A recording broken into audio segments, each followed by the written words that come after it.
Hello, everybody, and welcome to tonight's broadcast of the Aegis Defenders League, where we have got ourselves a banger matchup between Oblivion Esports and Team Ambition Exodia. Both of these squads going to be looking to move up in the standings as we crest over to week 5 of the regular season. My name is Gordo. I am joined tonight by Gigatron, and we are getting right into these picks and bans.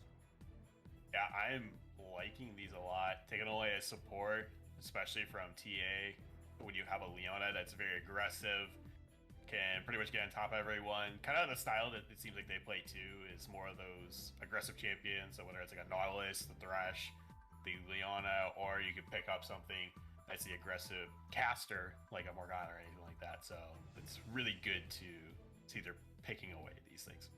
Yeah, and I gotta call out here Team Ambition starting Nodal in the top lane, who has been listed as their starter all season long, but has been subbed out for Luna in every match they've played so far. So they are sitting here at a 2-2 record, 6-5 game record. But all of those played with the substitute top laner Nodal now coming on in here. We'll see what he brings to the table to change on up how this team plays.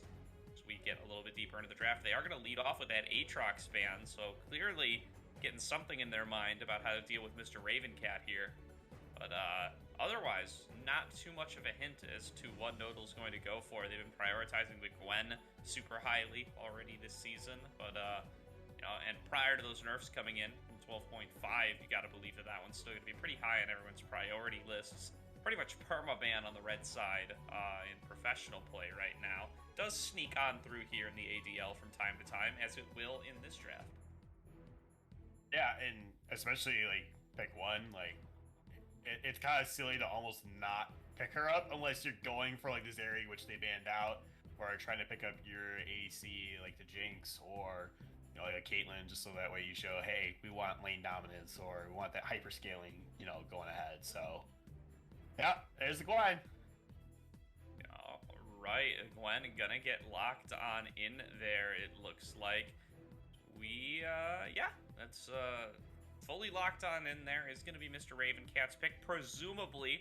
Although they have had No Ray take the Gwen into the jungle here, and again, those jungle damage nerfs for Gwen not live yet. So certainly also going to be an option for where they could flex that one around. The Jinx, the other champ that pretty much gets permaban red side in pro play, gonna come on through here for the side of Team Ambition. They're gonna lock that one on in for Awesome Sheep. Now, can they pair it up with the support? Thresh is on the table. They've been playing a lot of Morgana over for the side of B9 Slacks. You could also look towards the jungle here. Xin Zhao still available. Diana available as well. Both champions they've played themselves a fair bit of. There's that Morgana, though. It is going to get locked on, and they're just going to take their bot lane right off the bat.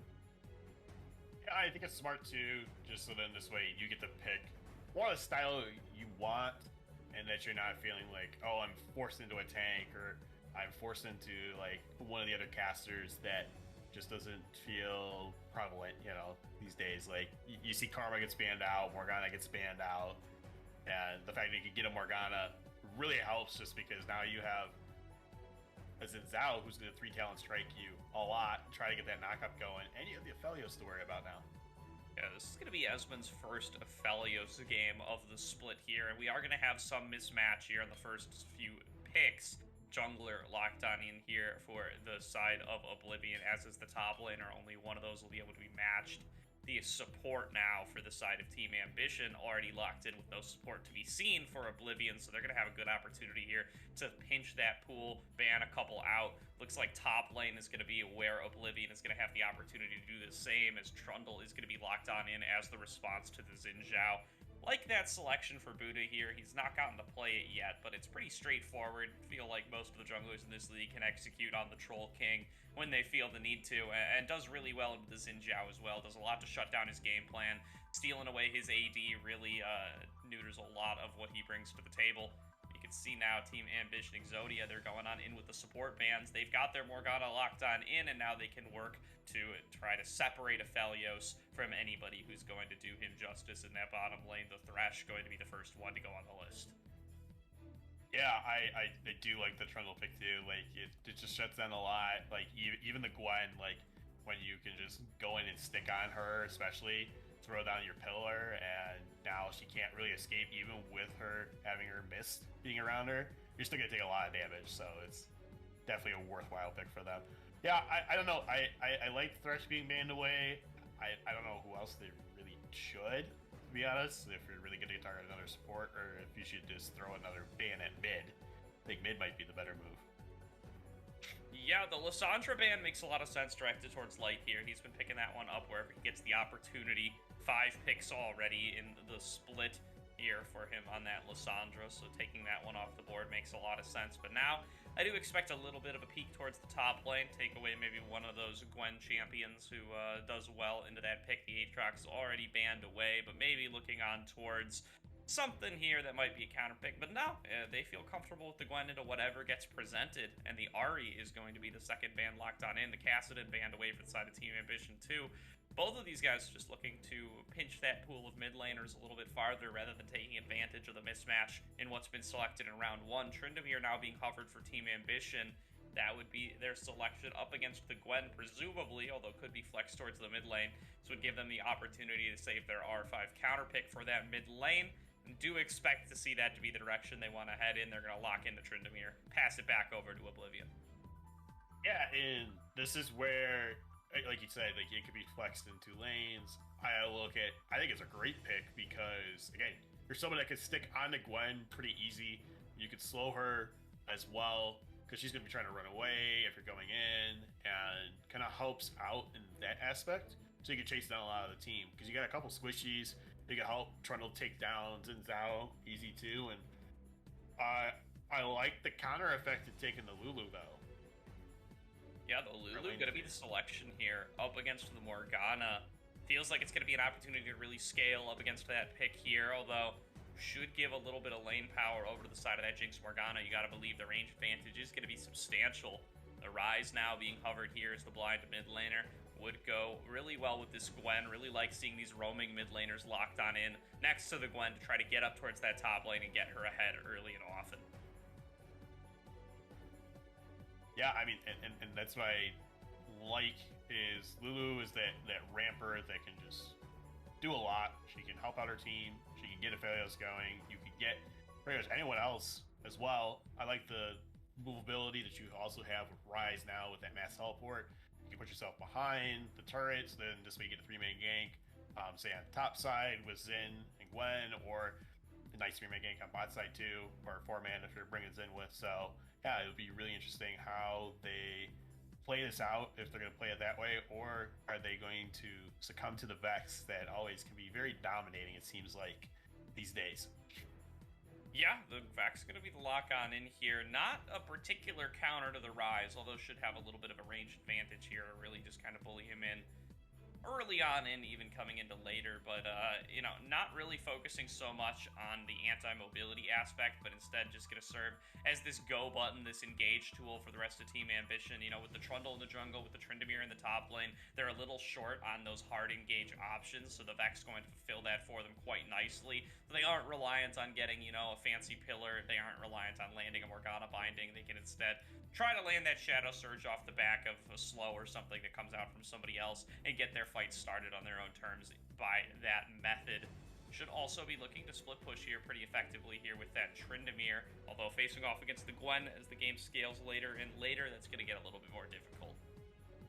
It can get pretty dicey, so that's where, you know, a lot of snaps might be coming out, and, you know, you might bite off more than you can chew with Tryndamere, but that's kind of the mechanic of him is, hey, the lower he gets, the more he's building up with his abilities there for building the rage, then you can just start just chunking people like crazy. So I think he's kind of hoping that there's going to be a lot of fights, and even if she throws down the mist again, it's only going to protect you so long, kind of thing, because you have someone that can stick on you with the Tryndamere there.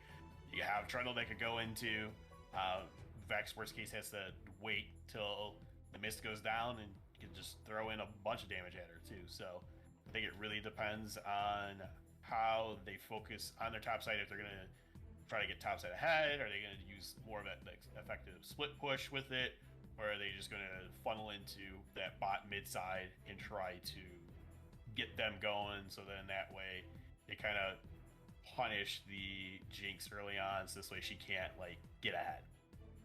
Yeah, definitely here. It's interesting to see the Jinx paired up with the Morgana here for the side of Team Ambition. That's not really something we get to see a whole bunch of very often. You know, this is a comfort pick for B9 Slacks to pair on up with the Jinx here, but you know, usually we see her with some more of these engage-focused champions to layer on down that chain CC with the Chompers. You can still do that with the Dark Binding, but it is a little bit harder to land. It is gonna also result in this bot lane being a bit squishier. That's going to be true on both sides with the Lulu response over on the side of Oblivion, but at least that one's going to be able to provide a little bit more universal shielding, whereas, you know, once that Xin Zhao gets on in here, it's going to be very tough to get out for the side of Team Ambition unless they can bind him up or can use the Soul Shackles or something of the sort to force him back.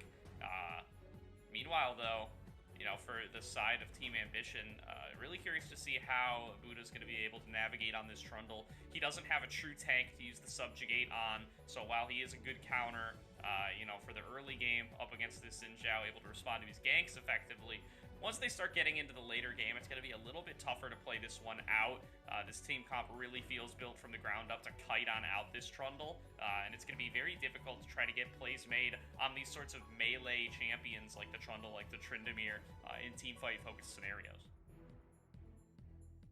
Yeah, I really kind of hate that Subjugate's not like using a tank, but I think you could still whittle down like the Xin Zhao, or say Rise gets too close to, you can try to just ward him off with that, try going after him, just seeing if you can put pressure somewhere. I think it still works again well into the Gwen, because even though she's not really going to be using that much AD, again, it's going to be able to seal that health away. That might be enough to help Tryndamere just whack her down, or it might be enough where, hey, she realizes, yeah, I need to get out of here.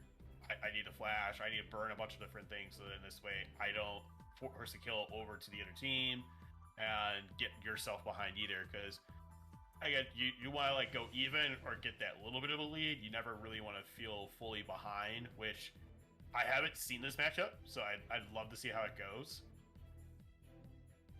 How about you? What do you know about this one? A little bit more than me. You know, it's about as much there. I haven't gotten to see it play out a huge amount, but Yeah. you know, I'm gonna have my eyes though on the mid lane too to see what Can of Tin's gonna be able to accomplish here for his team on this Rise. You know, he's got the roaming power a little bit more so than Vex. Vex, of course, likes to roam as well, likes to be able to find her way into those side lanes, but Rise has the roam warp to get there a little bit faster, a little bit ahead of pace.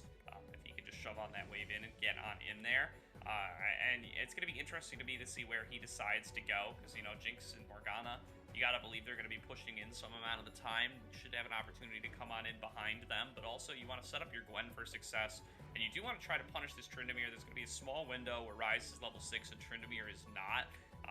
And during that window, you know, those are really where you want to try to get in on that Tryndamere. If you could punish him pre-level 6 when he doesn't have access to that Undying Rage, you can get a lot in the tank there to get Gwen ahead early. You know, she can get that Leeching Leer, and even better yet, that the upgraded form in the form of... why can I not remember what upgrade... How do I remember Leeching Leer, but I don't remember the mythic? It's, Riftmaker. No? Riftmaker. It is Riftmaker. Okay, cool. I've had a long day, everybody. I'm a little sleep deprived.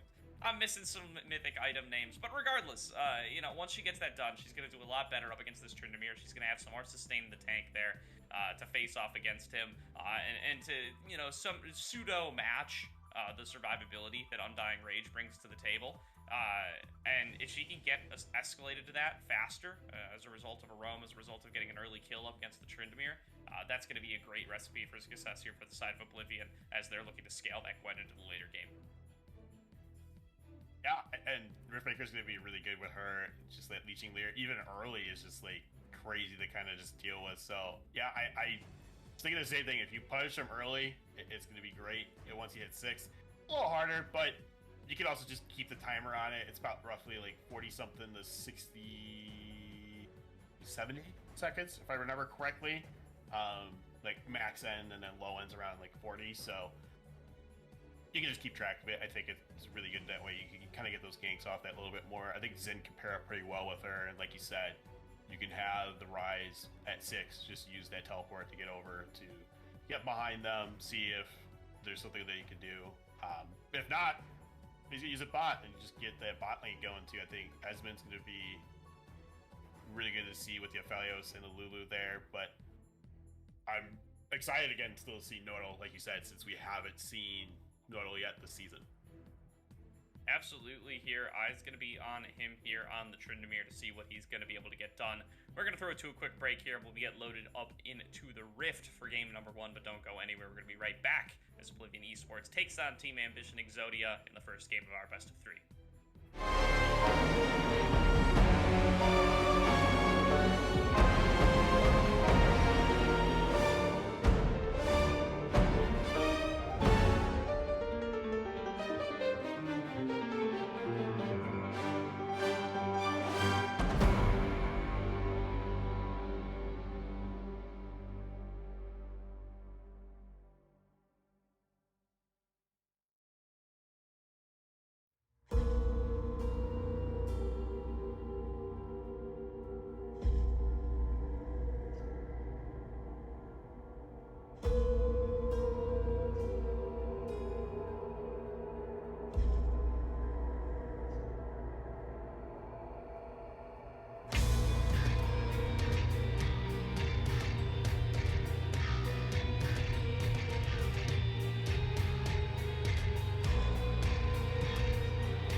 Welcome back, everybody, to tonight's broadcast of the Aegis Defenders League, where Oblivion Esports is taking on Team Ambition Exodia here in a best of 3.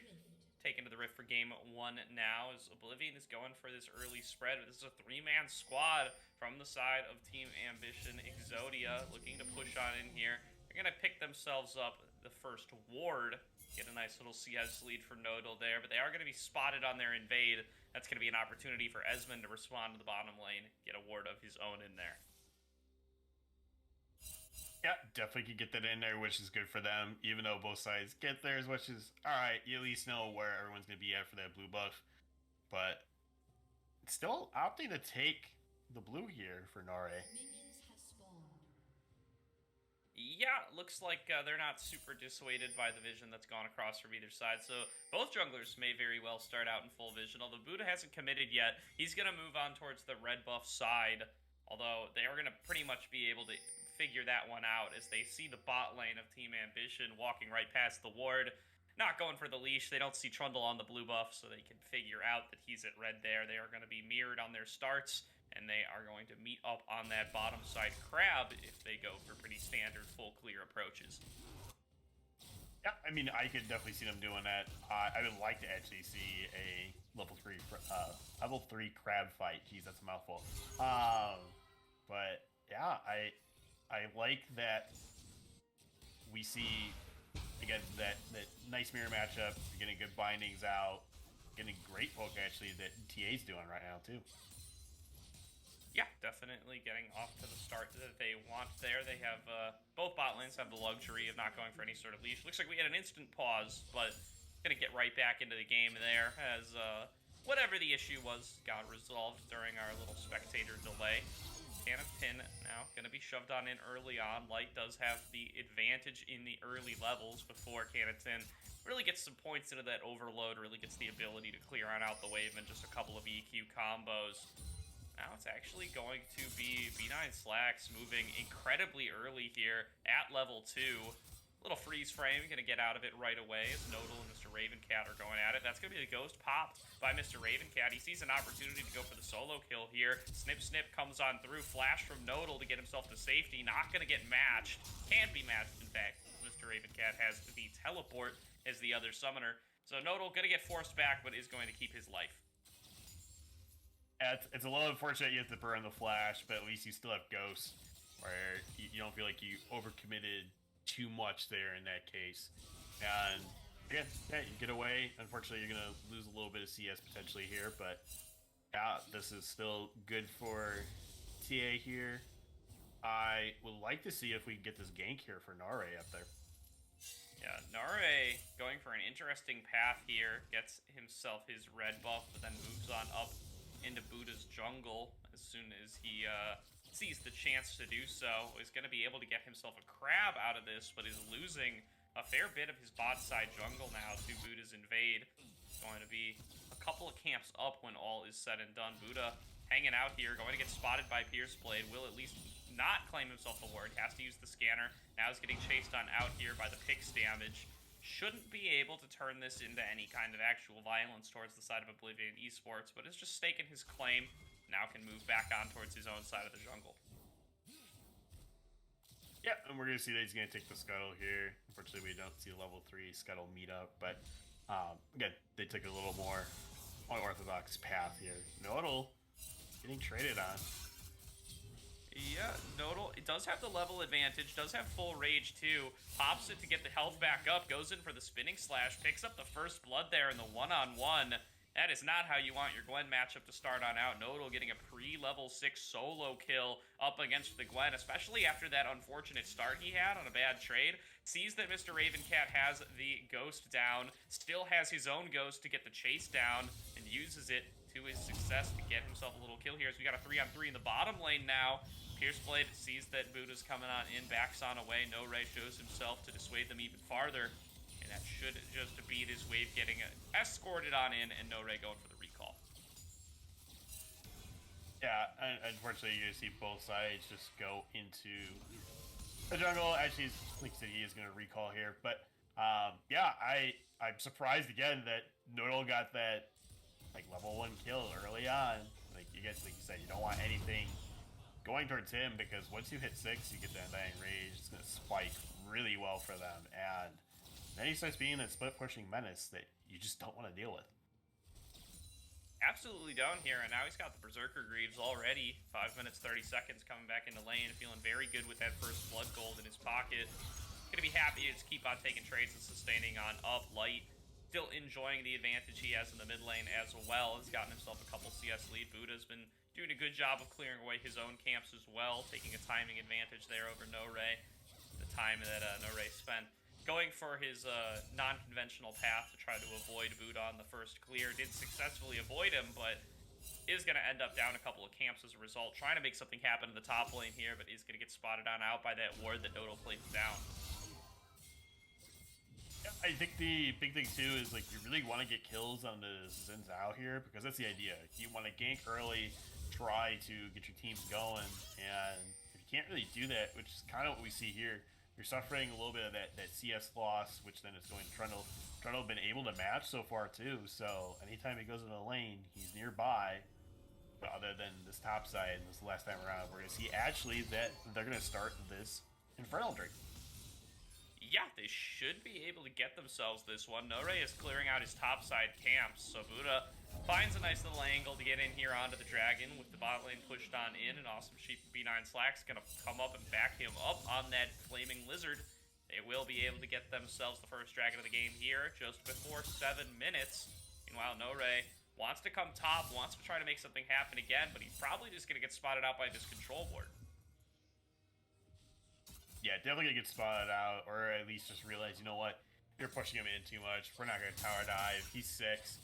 It's just not the worthy move. Like, I don't want to commit a kill on either side of us. So it was a smart move by him just to kind of go back to his jungle, get more of that CS, try to keep up with Buddha here, and hopefully maybe he could take away a camp from Buddha at this point since he did lose those Krugs on the bot side. Yeah, hopes to be able to accomplish that at the very least, but Buddha's already there on the red buff, claiming it for himself. Gonna be pretty close to that level 6 mark as he's got the rest of his camps coming on up. Good choice earlier on by Buddha when he returned to the top side to clear the golems first, and then the birds really gives you a good path once you come back here to go through and get your whole jungle, because now you finish the birds second, you're closer to the wolves to cross on over, get yourself those ones. Just an intelligent clear to set you up for future clears, make sure that you're going to be able to maintain that CS lead that you've developed for yourself. Now, moving on towards that bottom side river, might even have an opportunity to make a gank happen towards bot lane as Esmond and Pierceblade are pushing in a little bit and are looking to keep that wave just where it is. Yeah, they really need to kind of just keep it this way, so then you kind of force, hey, a gank from Trundle, or, you know what, maybe you get that lane gank coming out of Norway. So really just kind of relying on the bot side here to really decide, do we want to push, or do we actually want to freeze and see if we can capitalize a kill? So, and he's not going to find any wards down there, so he knows, hey, I can go in for this. Yeah, Buddha's gonna get spotted here by that control ward. Meanwhile, Nodal and Mr. Ravencat are going at it here. Undying Rage gonna be popped. He takes a turret shot, gets nullified by that one, but now is getting chased by Mr. Ravencat across the map. Both are gonna pass their ghosts in order to be able to run on away. Nodal going to escape with his life. It's just a ghost for ghost trade. B9 Slack's gonna throw on down those soul shackles, lock it on down to the bottom lane. Buddha not gonna be able to follow on up because he's too busy soloing out No-Ray. Gets that kill unassisted there. That's why you pick the Trundle into the Xin Zhao, and now Awesome Sheep going to be able to bring in this wave in towards the bottom lane as they set up for a dive onto Esmond and Pierceblade. Esmond getting himself a whole bunch of chakrams, though. Red and white makes it very difficult to challenge this Aphelios. He almost takes out Buddha. Light is coming on down here, but Can of Tin arrives with the Realm Warp just in time. They're going to have to back away now. The Dark Binding not going to land, going to get blocked by the minion. Can of Tin looking to keep the chase going, but that pillar is going to slow them down just enough. Buddha very low, a very juicy target, but nobody can close the gap. They are going to escape with just that kill onto No-Ray. Yeah, and like you said, this is why Trundle really works, is just because he can just chop people away. You lose that AD, you're able to, you know, if you want, just throw Subjugate down, and now you could just burn through someone pretty quickly, and there's not really a response that Oblivion could do, just because of the fact the only thing that really heals is either Esmond's heal or regrowth, and you really don't want to waste regrowth on that. So it's one of those things that is, again, great job by Buddha kind of realizing, hey, I have this matchup, I can win this, and just going in there. Yeah, great move there on to the counter matchup in the jungle. Going to get himself a recurve bow off of that one. So looking like he might be setting up for an early Blade of the Ruin King, possibly, for Buddha on this Trundle. Going to bring a lot of AD force here to the rest of that team. Gonna make use of the strong auto-attacking power he brings in there. Meanwhile, Nodal going in up against Dr. Ravencat has the level advantage. Has been willing to play pretty fast and loose in this top lane whenever he has the Undying Rage out. He certainly is willing to just pop that one at will. Knows he has the flash and that Mr. Ravencat's never going to be able to match it, so he could be able to play a little bit more aggressively in this top lane. You can be a little bit more aggressive, know that, hey, if you trade, I can trade back.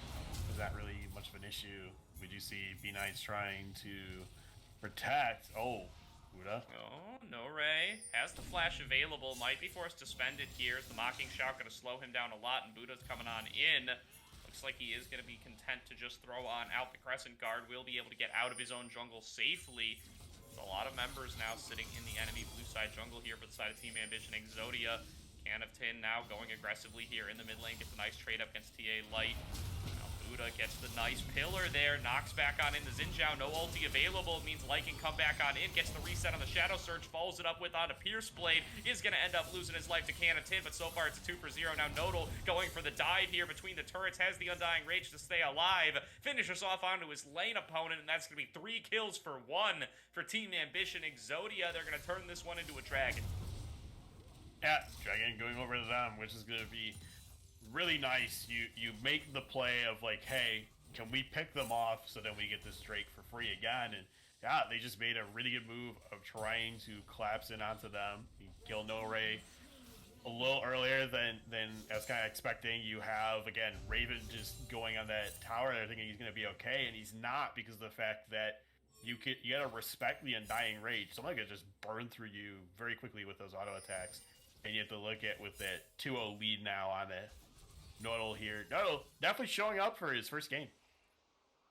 Yeah, having a great game here. Got the solo kill up against that Gwen earlier on. Turns that into another solo kill as part of a greater team fight in that mid lane, diving between the turrets. Now up 2-0 on this Tryndamere, working his way towards his mythic item. Feels very good in that mid lane matchup. Rift Herald going to end up getting picked up by No Ray there. Looks like he wants to try to set up in the top lane for a play, maybe throwing down the Rift Herald, maybe just camping on out here for if Nodal steps up a little bit too far. It's going to be that objective claimed here at a nice little CS lead for Can of Tin developing in the mid lane. He got that kill earlier on in the bottom lane and has since done a very good job of just keeping these waves cleared on out, farming up jungle camps where he gets the opportunity, and keeping pace items-wise with Light. Yeah, he's doing actually really well with that. And like you mentioned, the kill early. Definitely kind of not quite the snowball, but bringing him back a little bit more even. So this is really good. I do like that. We're kind of not seeing too much come out of the bot side either. Like it's just a skill matchup at this point. You're only down 10 CS on the Aphelios there. Like that's really good that they're for how much of the fighting has been happening too. Like you would think maybe they'd be down like a little bit more, but yeah, doing really well at keeping up pace.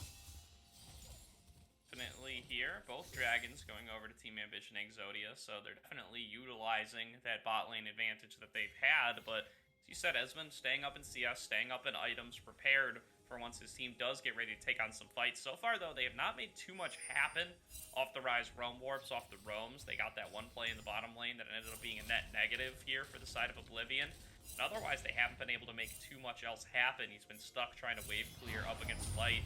Pierce Blade, at risk of getting caught on out by the Dark Binding, going to avoid that one, but the Zap does connect. Going to be forced to flash there over the big wall as Buddha is coming on in for the close. It's going to be a nice little summoner spell advantage in the bottom lane for Team Ambition Exodia as they keep the pressure on, and Buddha's looking to steal away more jungle camps. Yeah, I mean, just really good play by them. Unfortunately, you're not getting essentially the kill on her, but hey, you know what? You burn a summoner. This puts you at a little bit better advantage. Even with having No Ray down here, you still have Buddha nearby to hopefully collapse. Oh. Ray gonna find Buddha here. That's going to be the pillar and Dark Binding combo. Nicely played there, and now he doesn't even care about the Crescent Guard. Stepping up, going in for the chops, going in for the Subjugate. Gonna be able to finish off that kill. He's gonna lose his life for it. Off the back of a TP from Mr. Ravencat. Now the lockdown coming through onto Awesome Sheep. He's gonna be forced to flash over the wall, but he's gonna go on down to Esmond's Q, who's got himself a double kill now, turning that one into a triple. His Can of Tin finishes off onto Light. B9 Slacks has to move on away, but is getting collapsed on by the Realm Warp. He's going to fall on down here too, and that's going to be 4 kills for 2 picked up there for the side of Team Ambition, or for Oblivion Esports rather. They get themselves a top lane turret for Team Ambition, but otherwise this fight does not go their way at all. No, I mean, when you unfortunately lose a couple lives there, you're looking at that again. You had the Gwen come down with a TP, had a really good needle work there. You had a good setup between Can of Tin and no Ray there, so it's really just being able to see that, hey, they can push this lane up now and take the turret because they won that team fight. You're looking at, hey, again, you're only down a kill now, puts you basically almost even in gold too, so it's gonna be really good for them. Absolutely is here. Nodal coming on through in the mid lane, pressuring onto Can of Tin as that Rift Herald comes on in. Is going to get that turret pretty low, but they aren't going to manage to take it on out. So far, just that turret in the top lane versus the turret in the bottom lane, tying up the turret score at 1-1, but the gold lead now going to be very close. This Oblivion Esports turned around that fight in the bot lane, got a lot of gold into Can of Tin, got a lot of gold into Esmond, and are now very close to parity here gold-wise in this game, getting ready to likely stage themselves another fight over Dragon number 3. Yeah, and at this point, you're going to have that air trade coming up. I think they really going to see a big fight here. The only problem is you have Nodal still top.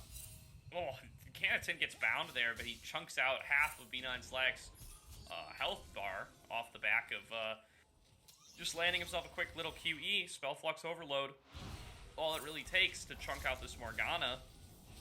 Now the Dragon's going to get started on up here by Buddha and Team Ambition, but Oblivion, they don't want to give this one up without a fight, it looks like, but they're in fact going to decide to give it up without a fight. They know that the top laners are lurking around. They're going to get themselves that inner turret, or that outer turret in mid lane in trade for that dragon, but that's now going to be 3 dragons for Team Ambition. Exodia, just 1 more, will net them that Cloud Soul. No Ray pushing up a little bit far here, but Buddha comes on in. That's going to be the Shadow Surge landed for TA Light, but it does nullify a lot of the damage off the back of the Crescent Guard. Buddha just keeps chasing it on down, manages to finish off the kill, but is going to end up losing his life for it, just like he did in the last fight. Now here comes the Realm Warp to put Rise in the middle of everybody. Going to get the binding down onto Nodal, who's just going to pop the Undying Rage, turn it around, and get a big shutdown for his AD carry. Chasing forward onto Pierce Blade, finally going to fall on down. The excited Jinx not quite able to make anything happen. Gwen is immune as Mr. Ravencat avoids the Super Mega Death Rocket. Ends up being a 2 for 2 in the mid lane. Esmond, though, maybe not quite done. Does get feared, does get zapped, but no more follow-up available as all the members of Team Ambition are left pretty low here. That's another hit from the Calibrum, coming really close to taking out Awesome Sheep.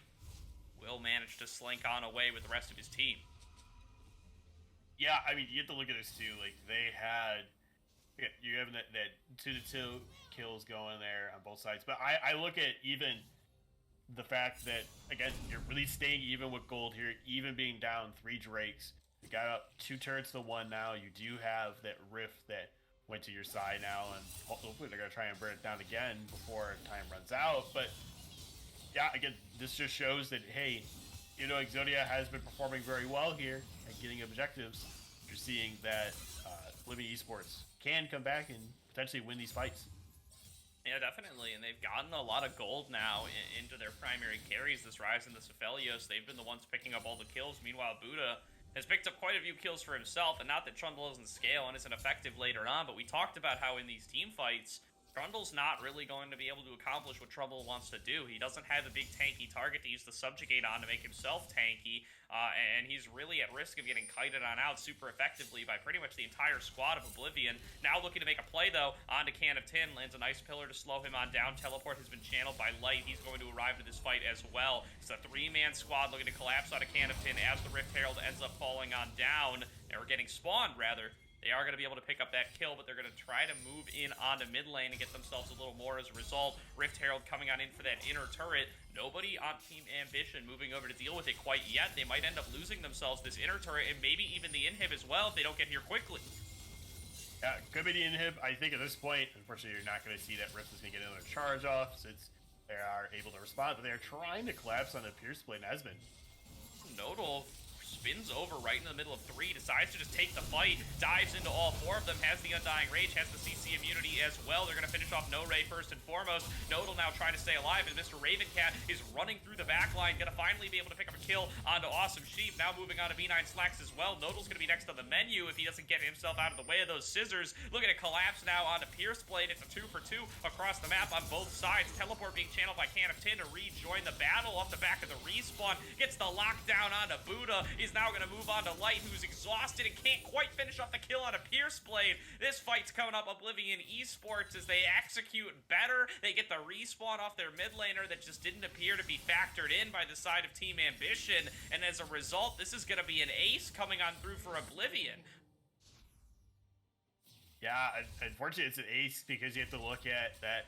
You thought TA was playing it really well, then you have Train go in, and again, not that it's a bad idea, because the idea is, hey, get myself low, I could crit, I could do a lot more damage, just throw the Undying Rage down, and unfortunately you still were able to kind of skate away and stay alive, but now you pretty much traded most of your team for it without really getting much back. So it's like, is it really worth it in that case? And now I'm like, you look at, you have two turrets down in mid, you have the Drake coming up right now, which they really need to be kind of focusing on just to get that soul to take it away from potentially going towards Oblivion. But yeah, Can of Tin is just playing very well on this Rise, as well as Esmond on his Aphelios here.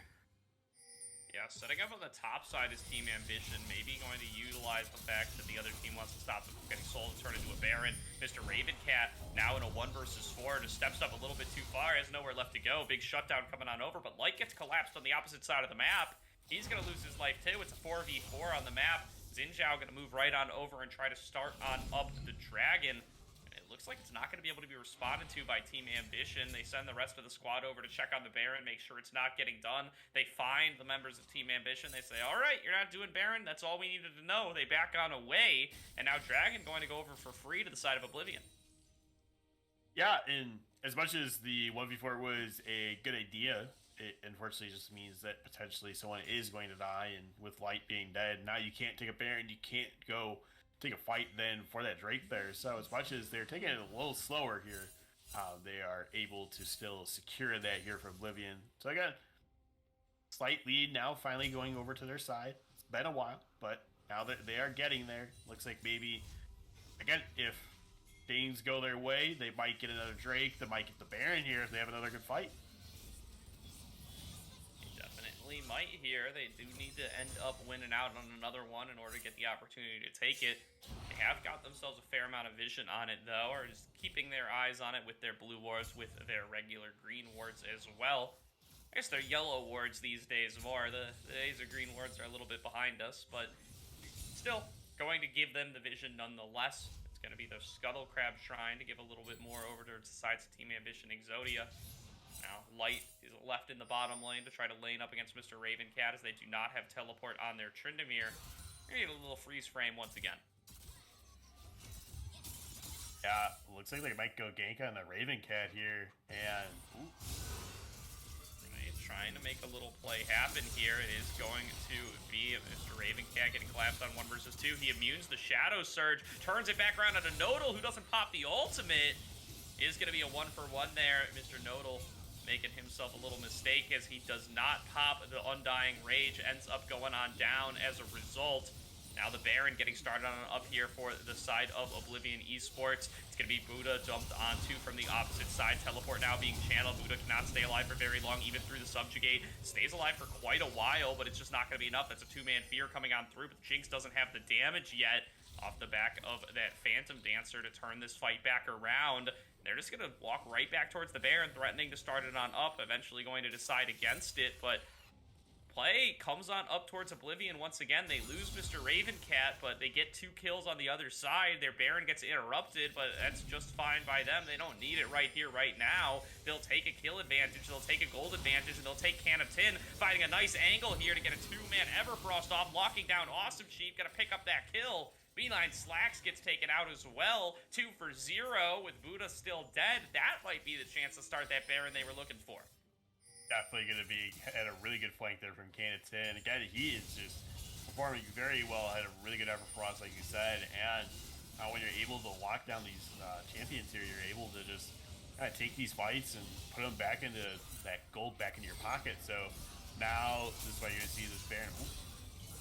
Mr. Ravencat here trying to buy some time for the Baron, maybe overestimating his abilities. He's going to end up falling on down. Not quite strong enough to take the 1v2 up against this Fed Trundle. And now Light lands the Shadow Surge, gets the reset, goes on in, lands another one, can come back on in here to try to get another reset. Now throwing out another one, lands that one for a 4th reset. That's going to be the full 5 Shadow Surges coming on through from Light, and it's going to do so much for Team Ambition Exodia in the fight. A 5 for 0 ace off the back of them getting the Baron. Team Ambition Exodia takes full control over the map once again. Oh my gosh. You have to look at this. This is just really good heads up by them, realizing, hey, we could take them on. We need to just go in and just set up really well with us, even if they can kill, Ravencat. They're like, you know what, let me land that Shadow Surge. You're able to get those resets, which is crazy. And again, this is where you always have to worry a little bit about Vex. Sometimes Vex just snowballs where a team fight just goes their way, and now she's just able to get those 5 resets like you talked about, and it's kind of just crazy to see. You don't see that often. Certainly do not, and when you do see it, it usually means that the Vex has won the fight for her team, and that's definitely going to be the case here. They get themselves 2 inner turrets. Those are worth a whole bunch of gold, and they're 3k gold ahead now. They were behind before that fight got started by a lot, with the addition of the Baron gold, but they completely turned that on its head, and now a minute to go until the dragon is up. They can take that newfound gold lead. They can move towards the bottom lane. They don't have any purple buffs to worry about as they got the full ace. They can try to stage a fight here and get themselves the Dragon Soul. And it's what's kind of like really pivotal too is like you look at like, oh hey, they just got Baron, it's gonna be really good for them, and now you're like, wait, they just got ace. Like now the Baron gets a little bit wasted. They can't be pushing out those lanes that Oblivion wanted it to do, but now you can still see them setting up for this dragon here. Again, they're already ready. You have Trinidad here on top side. They might just give this here for TA. I think that might be okay if you could get potentially a better push, a better wave coming out onto them. So, as you see, there's some recalls. Yeah, it feels like the waves aren't quite set up for them to be able to trade for anything, but they seem to feel otherwise. 3-man squad going to start on up this dragon here for the side of Oblivion, whereas Team Ambition, they just try to force a play on a can of tin. They're going to land the Shadow Surge, force him into the stasis. He's going to get CC'd coming on out of it, and they will be able to take out this Fed Rise while the dragon is getting taken on the other side of the map. And now, with 1 minion, they can just run on through that mid lane inhibitor turret, get the mid lane inhib as well. Shadow Surge not going to land this time. No more resets going to be available for that Vex, so they are going to back on away. But a nice little play there by Team Ambition. They trade a second dragon over to Oblivion for that mid lane inhibitor, get themselves a nice bit of pressure all around the map for the foreseeable future. And you get another kill on a can of tin, punishes them that little bit more, and now again more gold going in their pocket. Now you have more of that 4k lead kind of going towards them. So still growing, even though you lost a objective there for the dragon.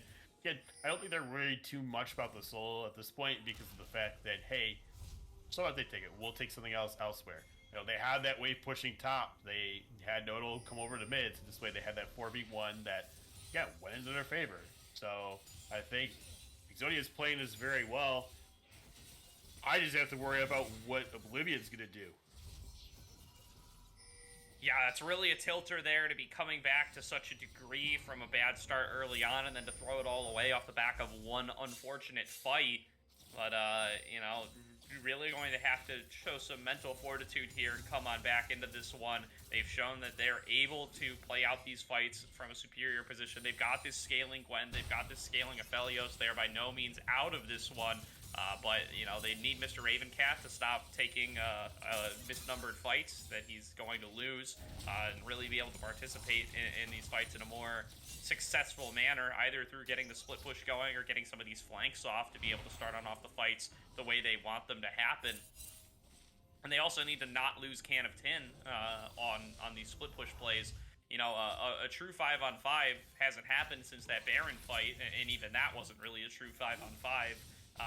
Instead, it's just been superior macro play here from the side of TA Exodia, knowing where Oblivion Esports were going to be on the map, knowing what objectives they wanted to take, and taking advantage of that to claim themselves that mid inhibitor, to claim themselves this bottom lane inner while they've got members strewn over around the map. That's just getting them a bigger and bigger gold lead for once that fight does break out. Nodal still hovering around the top side, threatening to try to take out that top inhibitor turret. Because you have to worry about, you got minions now in your base in the mid lane. You have them barking down on that door for the bot side turret and inhibitor here. So they gotta make a decision if they're gonna go put 2 on Tryndamere, or is Tryndamere gonna come down here and Nodal's gonna try and take this fight. Can of Tin up a little bit too far, gets slowed on down. There's the Shadow Surge landed over the wall. No resets yet for Light, though. Not going to be able to get any of them. Nodal finishes off onto Can of Tin, though. Now following forward onto No Ray and Pierce Blade. They don't finish off either target, although they're both low. But it's Mr. Ravencat diving forward once again. Doesn't care about his teammates' health bars. He's out for blood. Not going to be able to get any for it, though. 1 for 1 here, but it is Can of Tin, this primary wave clear source, once again taken out from Oblivion Esports. Team Ambition Exodia, they're willing to sacrifice their split push potential in Nodal as long as it means that Rise isn't going to be there. He is going to have the teleport once he respawns in 25 seconds, but that might be too late to contest this Baron. In fact, it definitely will be, as Baron is spawned up already. Yeah, I mean, Baron's spawned up already. I mean, they should just go for it at this point, or try to get the pick here on No Ray, which is what they're going to do. Just waiting right around the corner there, gets the fear onto No Ray, knows he has no ultimate available. He's finally going to melt on down. Mr. Ravencat, though, getting all the regen, getting the needlework across multiple members, gets the snip, turns it into a double, about to make it a triple as B9 Slack's going to finally work his way on out of there. Can of Tin is now teleported back to the fight, is spotted on out. B9 Slacks might try to chase him with the Realm Warp, but decides better, turns back onto the Baron, knows they're going to be able to pick this one up with the team. Meanwhile, Buddha is looking to maybe make a play here in the base, but shouldn't be able to take out the entire Nexus in that time, you've got to believe. Baron is going to go on down. These are empowered Baron recalls. B9 Slacks can't stop the recalls, neither can Nodal. They're going to get their way back. Buddha's not going to be able to accomplish anything, and just like that, Oblivion Esports, they win another fight and they fight their way back. Yeah, fighting their way back, they get that Baron, gets on everyone, so they're not really getting punished in that case either. And even though, hey, you know what, you thought you had a good play of just pushing out mid, see if you get some damage on the turrets. Unfortunately, they're just taking down the Baron way too quickly than they expected, and now you kind of punish yourself with being like, okay, what do we do now? Where, yeah, you gotta reset yourself. You got Dragon coming up right now, and again, this might be another Dragon going over to Oblivion. Now the Mythical 7 Dragon game looks like it is what we are going to see this time around. Number 6 gonna go on over to Oblivion Esports. And, you know, it took Team Ambition so long to work their way through that Xin Zhao, but Mr. Ravencat dives over the wall maybe a little bit early, going to have to skip and slash his way back on over, but now there's going to be the speed boosts coming on through from B9 Slacks and Awesome Sheep trying to collapse out of this Gwen, but oh my goodness, she survived with just the tiniest sliver of HP off the back of that Super Mega Death Rocket. They're really going to be upset about that on the side of Team Ambition. Is Gwen going to get regen back up to full in that fountain? And they utilized so much in that fight. That's going to be Undying Rage used, Super Mega Death Rocket used, Shirelia's Battle Song used there from B9 Slacks, and they just come up empty. Yeah, and Gale Force was also used too on Nodal, so you have to really kind of look at it like, all right, you know, this might have been a fight that could have gone their way, but again, you just get away by the skin of your teeth, and it's just so good for Ravencat there. Because Mr. Ravencat's like, hey, you know what? You might have tried doing something here, try punishing me or anything like that, but you know, I just get away with that sliver, and it's like really demoralizing. Because even me as a caster watching that, I'm just like, yeah, I'm not even playing, and I feel bad for TA here. Like I'm like kind of bad. Yeah, it's tough to watch the Gwen sneak away like that, and now with their Baron still at their backs, they're going to bust on through this mid lane inhibitor turret. Their own mid lane inhib has already respawned from those previous plays, and just like that, Oblivion Esports are competitive once again. Mr. Ravencat so strong here in the side lane. Look at him up against Nodal. It's just not even a close contest, although actually it's a very close contest, as he's going to be forced into the stasis there off the back of that Undying Rage usage, and sneaks on in there with the Gale Force to get the solo kill. Nodal making a liar out of me as he wins the one-on-one up against Mr. Ravencat. Such a powerful opportunity now for Team Ambition. Nodal and TA Light have to be very careful to not get caught on out here by the collapsed Can of Tin, going to avoid his own Realm Warp and come on through, but that's going to be an opening in the mid lane for Awesome Sheep and Buddha to push on through and take that one out. Now moving to catch on a No-Ray. There's going to be a landed Shadow Surge, I believe, from Light. He can follow it on in, dives on in, gets the one shot on a Pierce play, gets the reset, but goes on down before he can use it. Now it's going to be Can of Tin, caught on out, 1 versus 4, turns it back onto Buddha. Nodal can't use the Undying Rage, can't stay alive. No-Ray lands the wind, becomes lightning onto Awesome Sheep. He's gonna go on down as well. It's gonna be B9 Slacks getting chased on down by No-Ray. Nodal still with no ultimate, still can't dive back on in. The entire team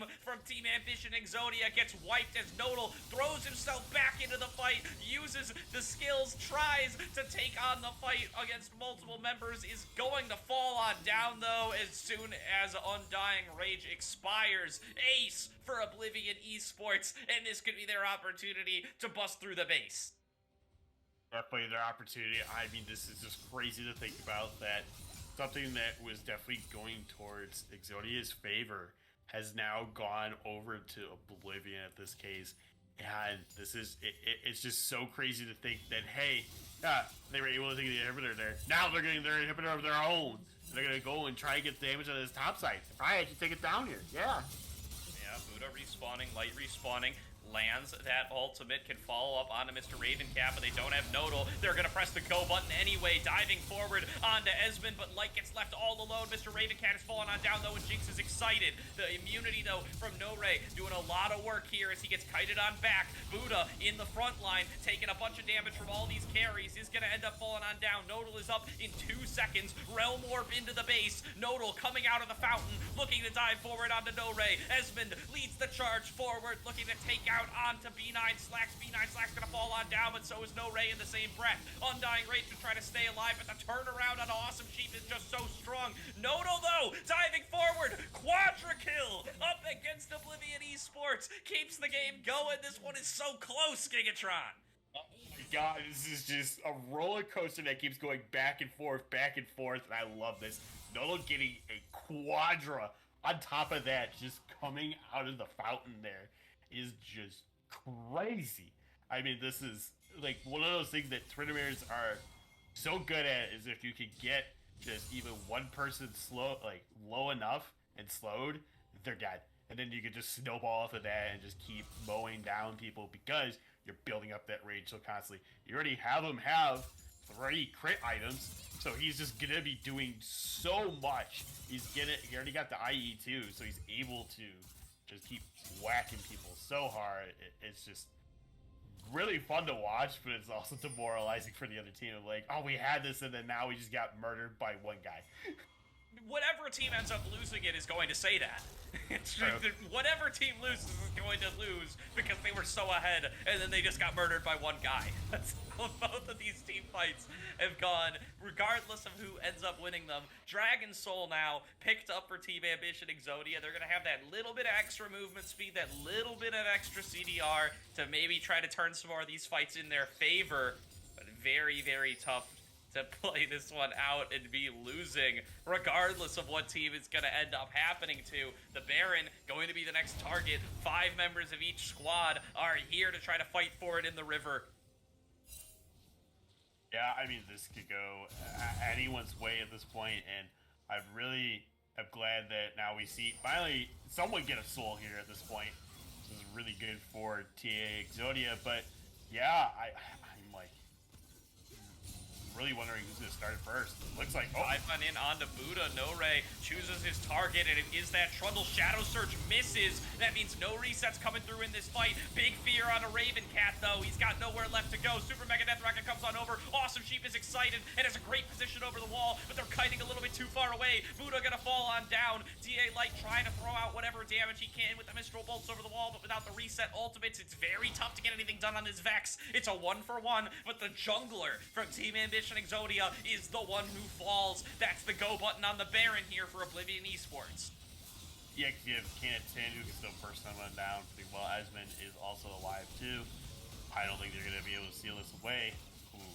No, the Baron gonna go on down, but what about the follow-up fight? Flash Binding, gonna get flashed away from by No Ray. Doesn't look like anyone's gonna be able to chase anything down here from the side of TA. But now Nodal is moving on in, is getting himself in towards that Nexus, or onto that inhibitor rather, or no, onto the Nexus. As Can of Tin gets caught on out by Dark Binding, ends up falling on down. Nodal getting chased away. His Undying Rage just came back on up as the mid lane inhibitor still hanging on around there.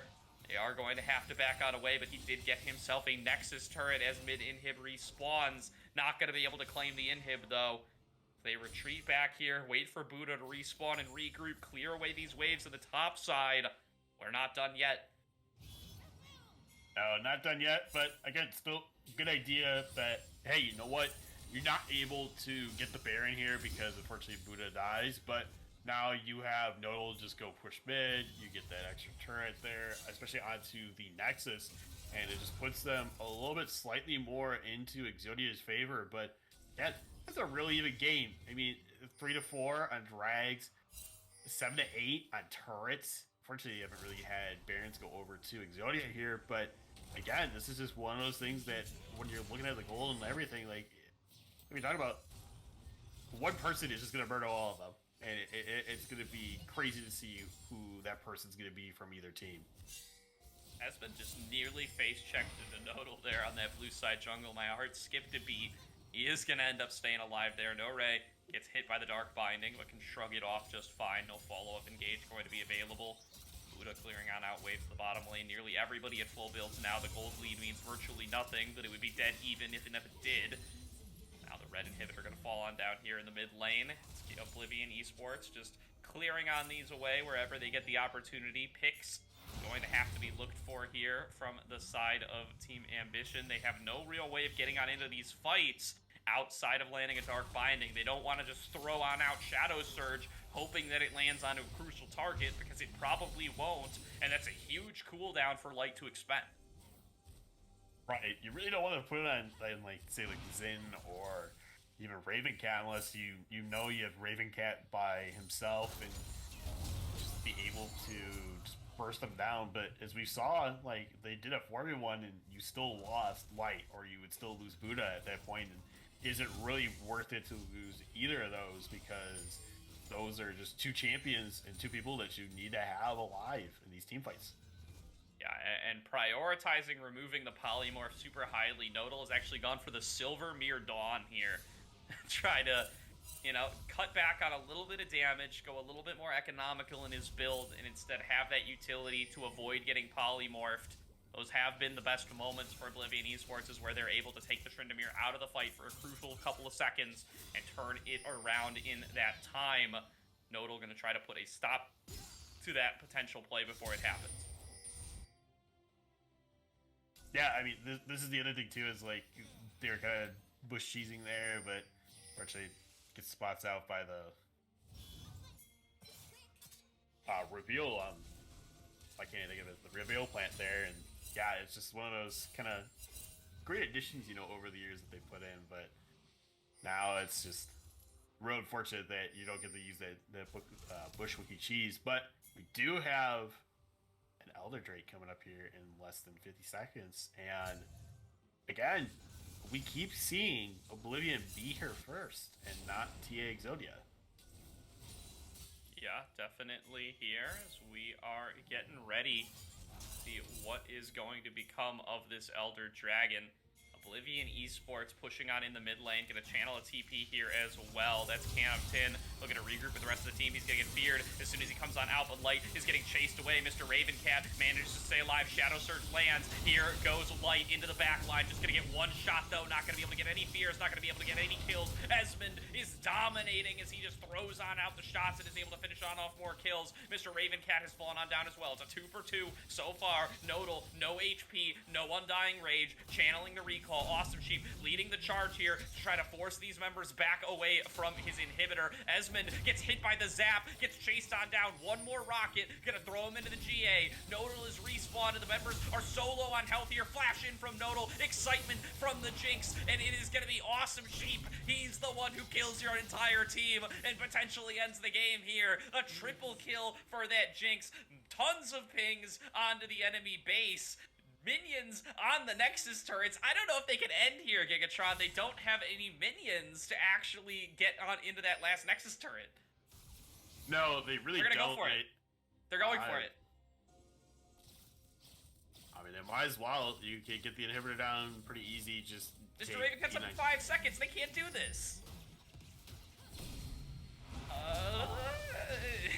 Fierce Blade coming on through here. That's going to be Light throwing on out the Shadow Surge. B9 Slack's going to fall on down. Nodal goes into the Undying Rage. They finish on off the Nexus turret, but now Mr. Ravencat is dealing so much damage, but nobody's dealing with Nodal. He finishes off the Nexus there with Mr. Ravencat fighting against Awesome Sheep. There's too many 80 carries on the team comp for Team Ambition Exodia. And they are going to end the game there as a result. Nodal, his first game back with the squad, sneaks out through to the backside of the Nexus and wins them the game in 45 minutes. Yeah, Nodal just, again, playing it very well there, realizing, hey, you know what? If I come here with you guys, you're able to just take this Nexus away. And again, this is the problem sometimes when you have split pushers is even though you have Ravencat just going down onto Awesome Sheep, you're still gonna have to worry about Nodal, who can just do that same amount of attack speed, if not quicker, coming out from the Trinamere there. So, yeah, really good job by TA Exodia to kind of claw out this win, you know, here after 45, almost 46 minutes of just mayhem that's been happening here in this first game. It's game 1, a regular season best of 3, but that was some final stuff right there, Gigatron. I cannot believe how close that game was, how much back and forth there was. Like 5 or 6 players got like crazy 1v5 moments there in that game to try to carry on through and win their squad the game. But it's Team Ambition Exodia, the favorites coming in, who end up pulling it out at the end of the day. Yeah, I mean, it was a little bit of a struggle because they had a little bit of the lead, and it kind of, again, it was that roller coaster of, okay, you're gonna go this way, that way, this way, that way. It was a nice seesaw, I guess I should say, more than a roller coaster. Definitely the seesaw was tipping back and forth, and once it finally kind of tipped back more into Exodia's favor, they, again, just were just able to realize, hey, you know what? We took the fight we needed to. We have everything that we could do right now. Let's just end it. And again, this is exciting game 1. Like you said, this is something we would see in finals, but we're pulling it out now. So, hey, I love it. Yeah, it's like one of those Six Flags roller coasters where it's just one track that goes really high on both sides, and it just goes forward and backward. Something like that, as a bananas back and forth game here between Oblivion and Team Ambition Exodia, and that's just the start of the night. We have got 1 to 2 more games here for you tonight. We're going to throw it to a quick break while we get into draft for game number 2, but don't go anywhere. We're going to be right back. Same stream, same time. Just a couple more minutes. Everybody, panic! Hold on! I'm about to say something really cool. 3, 41, 9, and lift off! No one dies screaming without me. I feel like I forgot to shoot something. You're starting to bore me. She's such a loser, always ready to cry. Da-da-da-da. Ah, come on. What's the worst that could happen?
Welcome back, everybody, to tonight's broadcast of the Aegis Defenders League. I've calmed down after the nightmare that was game number 1. So much back and forth there between Team Ambition Exodia and Oblivion Esports.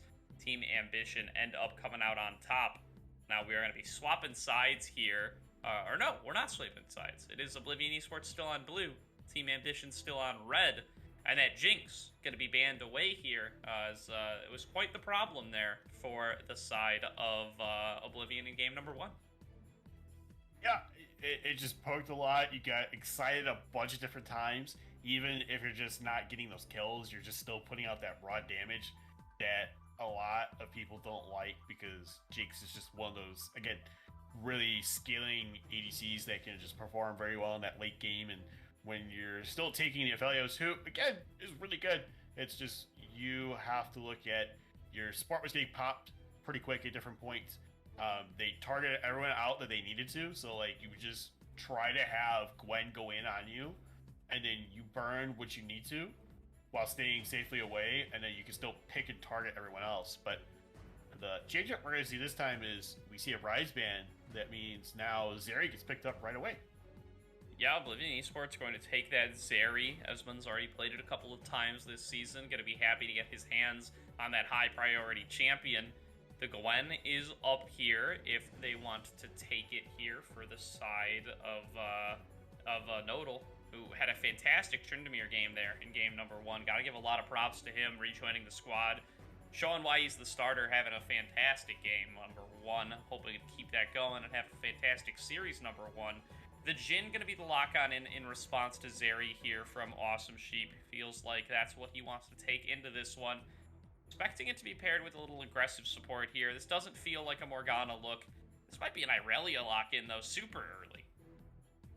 Okay, I did watch Luna play it earlier, so I have a funny feeling this might actually go to Nodal, too. Nodal just, again, really good with split pushers, doing really well. And yeah, I mean, hey, you know what? If you want to take the perimeter away from him, fine.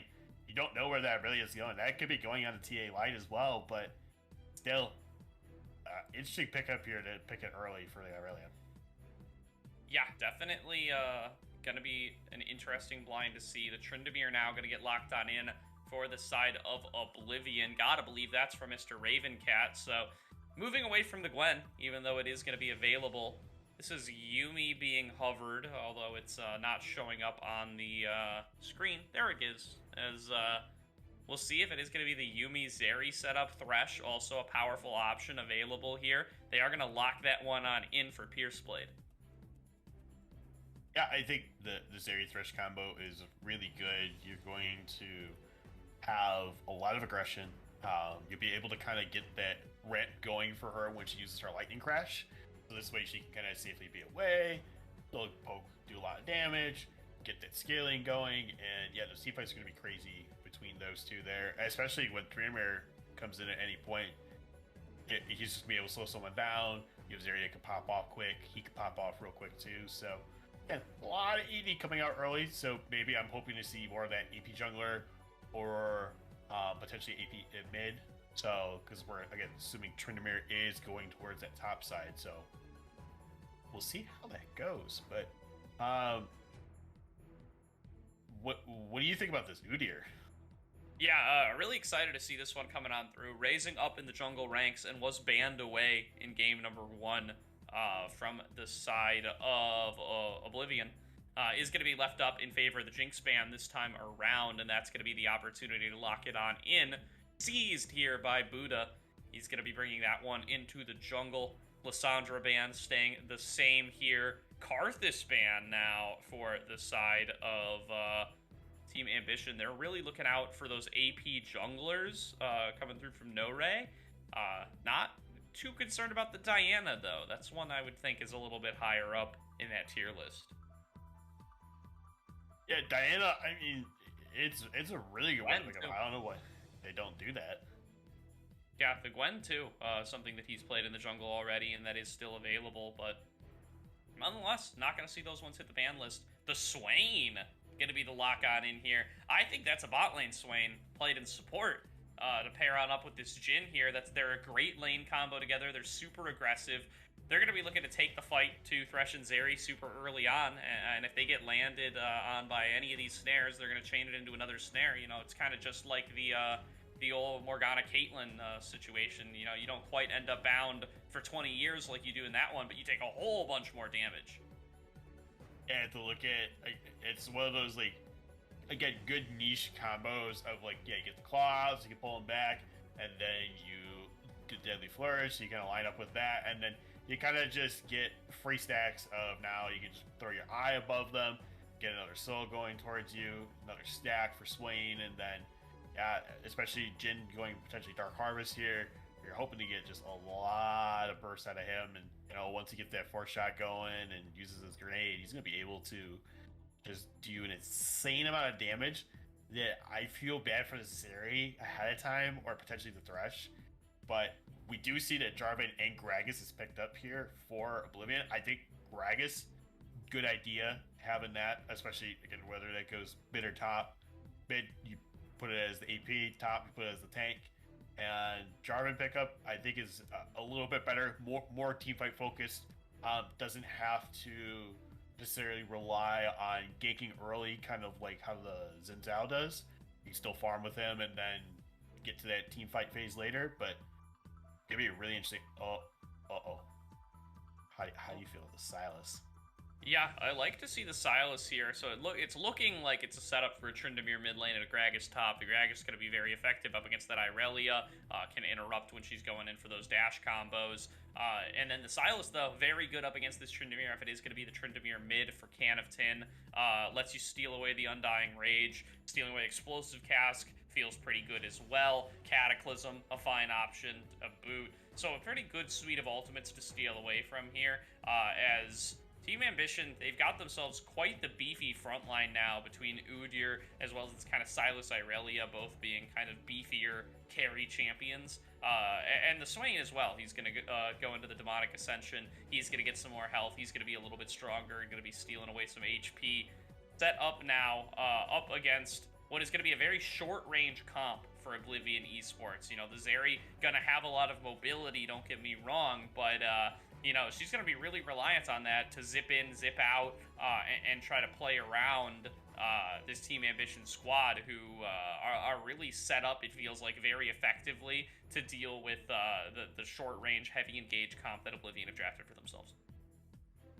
Yeah, and that's the kind of the problem that I was about to say, too, is, like, I'm kind of worried about more of that range aspect, that you only have 2 range champions. Again, they're very short range. Again, I don't expect Caitlyn range, but, you know, we don't want, like, Thresh's range where it's, like, not that great either at the same time, you know. So I look at that, again, Swain's gonna be a really good combo with Jin there in team fights.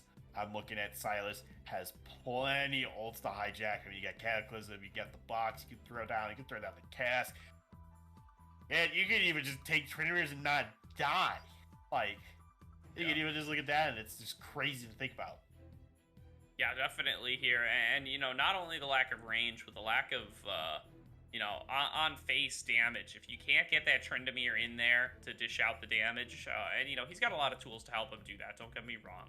But if you can't get the Tryndamere in, you know, if he gets held up by all this CC, you know, if he gets chain CC'd by Swain, by Jin, by Udyr, by Irelia, by Sylas, you know, everybody's got some form of hard CC in their kit somewhere or other, then it's going to be tough to work your way through, especially the tanky champions like Udyr at all. You know, I'm not expecting it to be full AP Gragas. We did get to see a nice little full AP Gragas game from Koskinen in the Vanguard League yesterday. Would certainly be, I would be a fan of seeing a return to that one. A little throwback to the old school days of Mage Gragas, but it's not the default assumption. I'm instead expecting it to be a tankier Gragas build. I'm expecting it to build Fimble Winter, and I'm expecting it to be sitting in the top lane, neutralizing this Irelia lane. And the result of that is Oblivion, they end up with a pretty low damage team composition, all things considered, if they struggle to get their Tryndamere into the fight lines the way that they want. Yeah, I think that's going to be really interesting to see is how fights go. I mean, again, you have Gragas that can set up very well. Even, like you said, AP Gragas would be really good to see, I think, over the tank.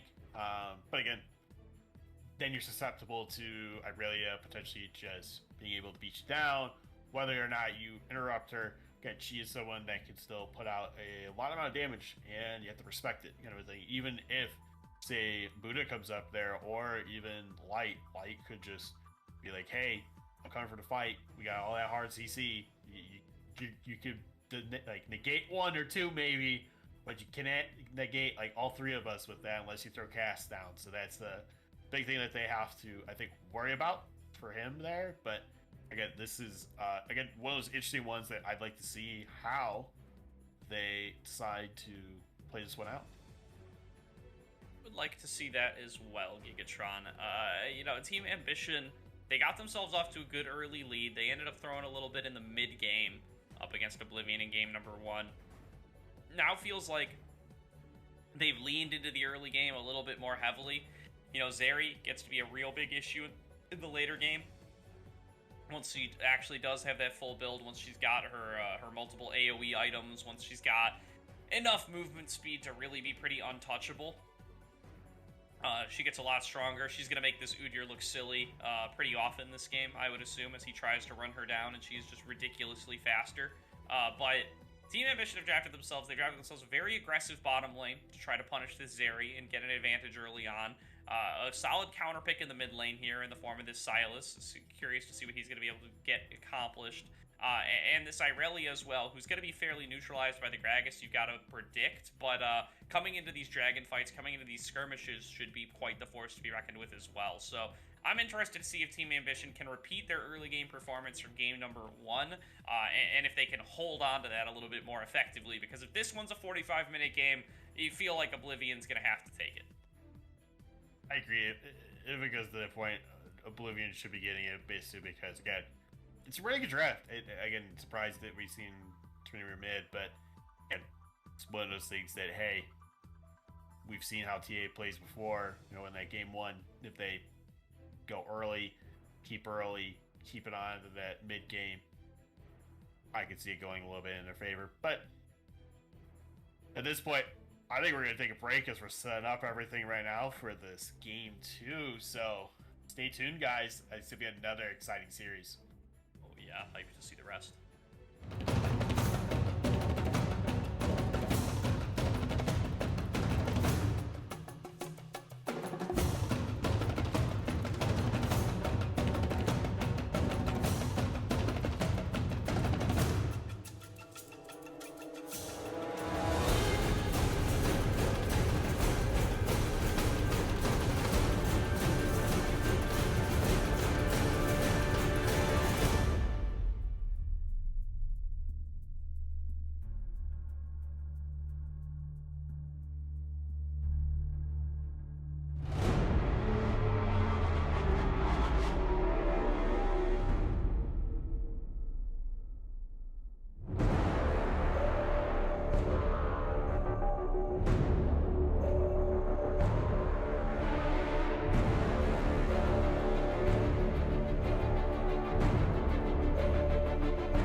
Welcome back, everybody, to tonight's broadcast of the Aegis Defenders League, where we have got Oblivion Esports taking on Team Ambition Exodia. Game number 1.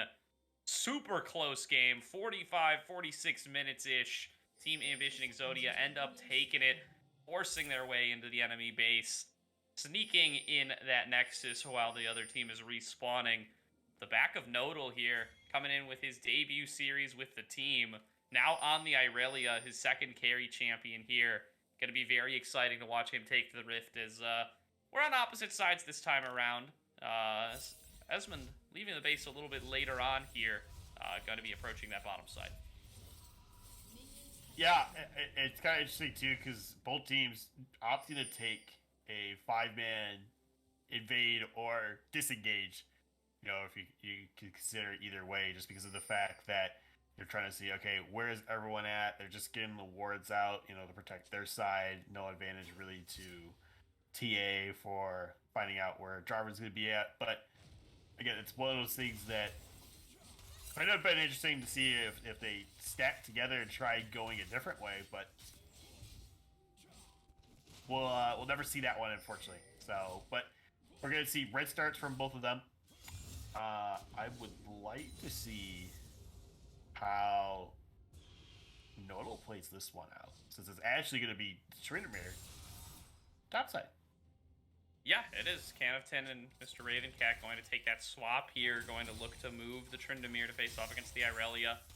Maybe a hook landed in the bottom lane, but in turn there's going to be the grasp landed in there from B9 Slacks, and Esmond at risk of going on down for first blood. Flash forward from Sheep, but he can't quite close the gap to get up against Esmond here. That's going to be the dancing grenade, though, landing on through. Pierce Blade almost going to go down as well. He's going to be forced to flash too, and the 2v2 is a disaster for Oblivion Esports. Team Ambition flexing their muscles, getting both targets to flash before even 3 minutes hits.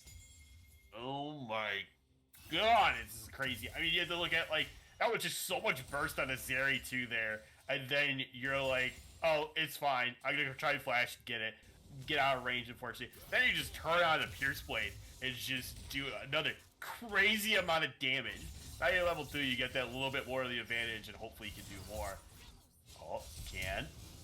It's going to be the follow-up gank. Nice flash for the knock-up from No-Ray, but not really going to be able to make anything else happen. Nodal and No-Ray going to trade flashes there. Canoftin with the winning side of that lane for the time being, but Nodal going to keep his life, going to keep himself staying safe, and picking himself up CS wherever he can grab it there using that flawless duet. Meanwhile, in the bottom lane, Esmond has done a good job of scooping up whatever CS he has left there. Despite the poor trade early on, is farming up just fine, but has blown all of his health pots there, whereas Awesome Sheep still has access to all 3. Yeah, you have to look at all 3 compared to none. Yeah, that's... Ugh. A little unfortunate for Esmond there, but excuse me, that's where you kind of just have to look at, okay, well, how do we play this out? Now you have to play a little bit more back, a little bit more conservative, just try to see as close to the tower, hopefully not give up any more than needed. But B9's playing up pretty far. You also have Buddha again being down here early, taking out those Krugs, taking away another camp from No-Ray here. So I like this. I think it's, again, another really aggressive style that Buddha's trying to play, and you know, they can make something. Oh, No-Ray. Another follow-up gank coming on through here. They know that Nodal has no flash, and Nodal's going to end up going on down here, just trying to waste No-Ray's time here. Dashes back on through, gets himself a little bit of extra time, but finally the spinning slash going to come on through and going to mean another kill picked on up there for the side of Canoftin. His first of the game, and first of blood. Going to be that additional 400 gold for Mr. Tryndamere. B9 Slacks taking a fair bit of damage here, but Awesome Sheep making sure to return the punishment back onto Esmond.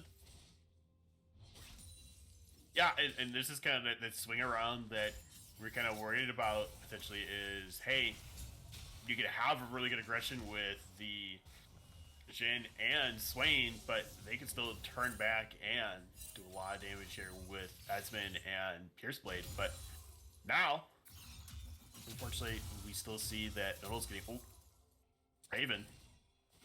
Yeah, nice damage coming on in there. Light going aggressively up against Raven is still probably the stronger laner up against either the Gragas or the Tryndamere.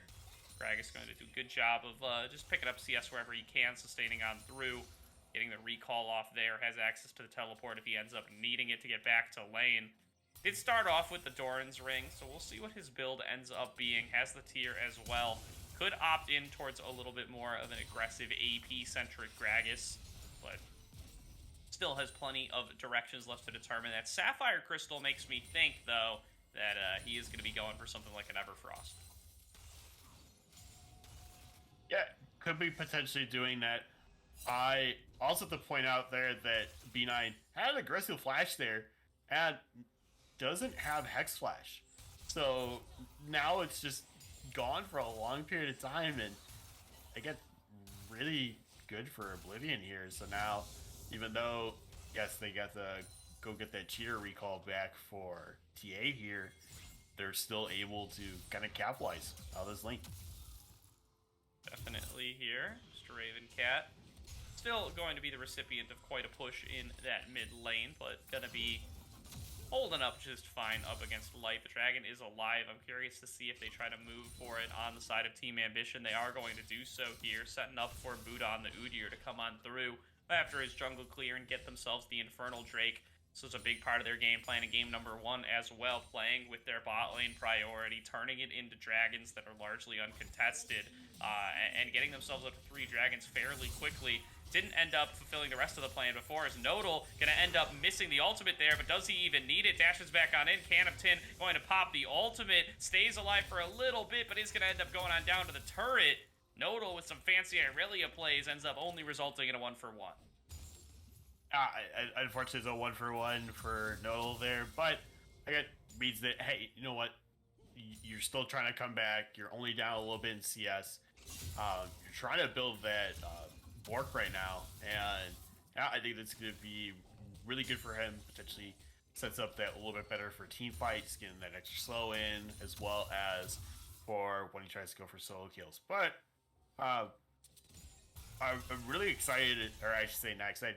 I'm really noticing this difference now in Buddha. Buddha having an immensely high jungle clear right now, to the point of having a 3-5 camp lead now? Yeah, like a 5 camp lead at least onto Jarvan now, and that's just crazy to think about.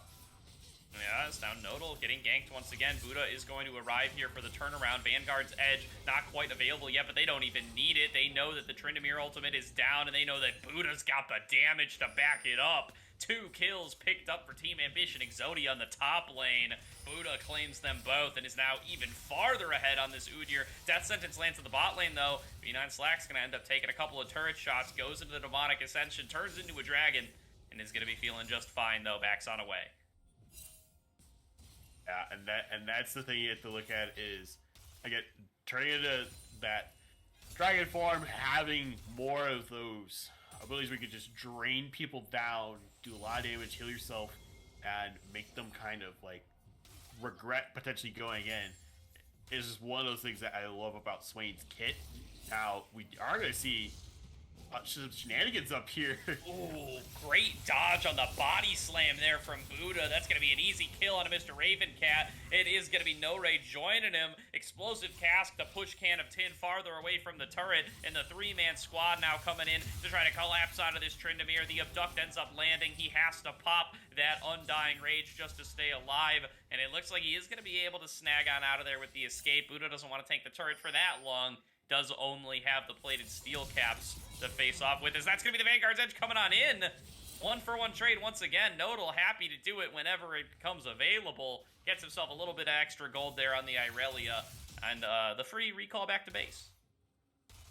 Yeah, this is just insane. You had a really good fight there. You could dodge out the body slam, which is really good fancy footwork there at that point, and then now you're just going in with the Irelia and just getting so much damage out on people. And then unfortunately you have to trade for the Tryndamere, and he gets a little bit of bounty gold back. But again, that's just something to hate. Now you have the CS lead, you're slightly ahead because you got the extra kill and assists And hey, we're looking at potentially seeing just even more going towards him. And again, a Deathless going over to Buddha right now. Like, he's just kind of starting to snowball, try to get his team going. That I really would like to see how this reflects into Light and the bot side here.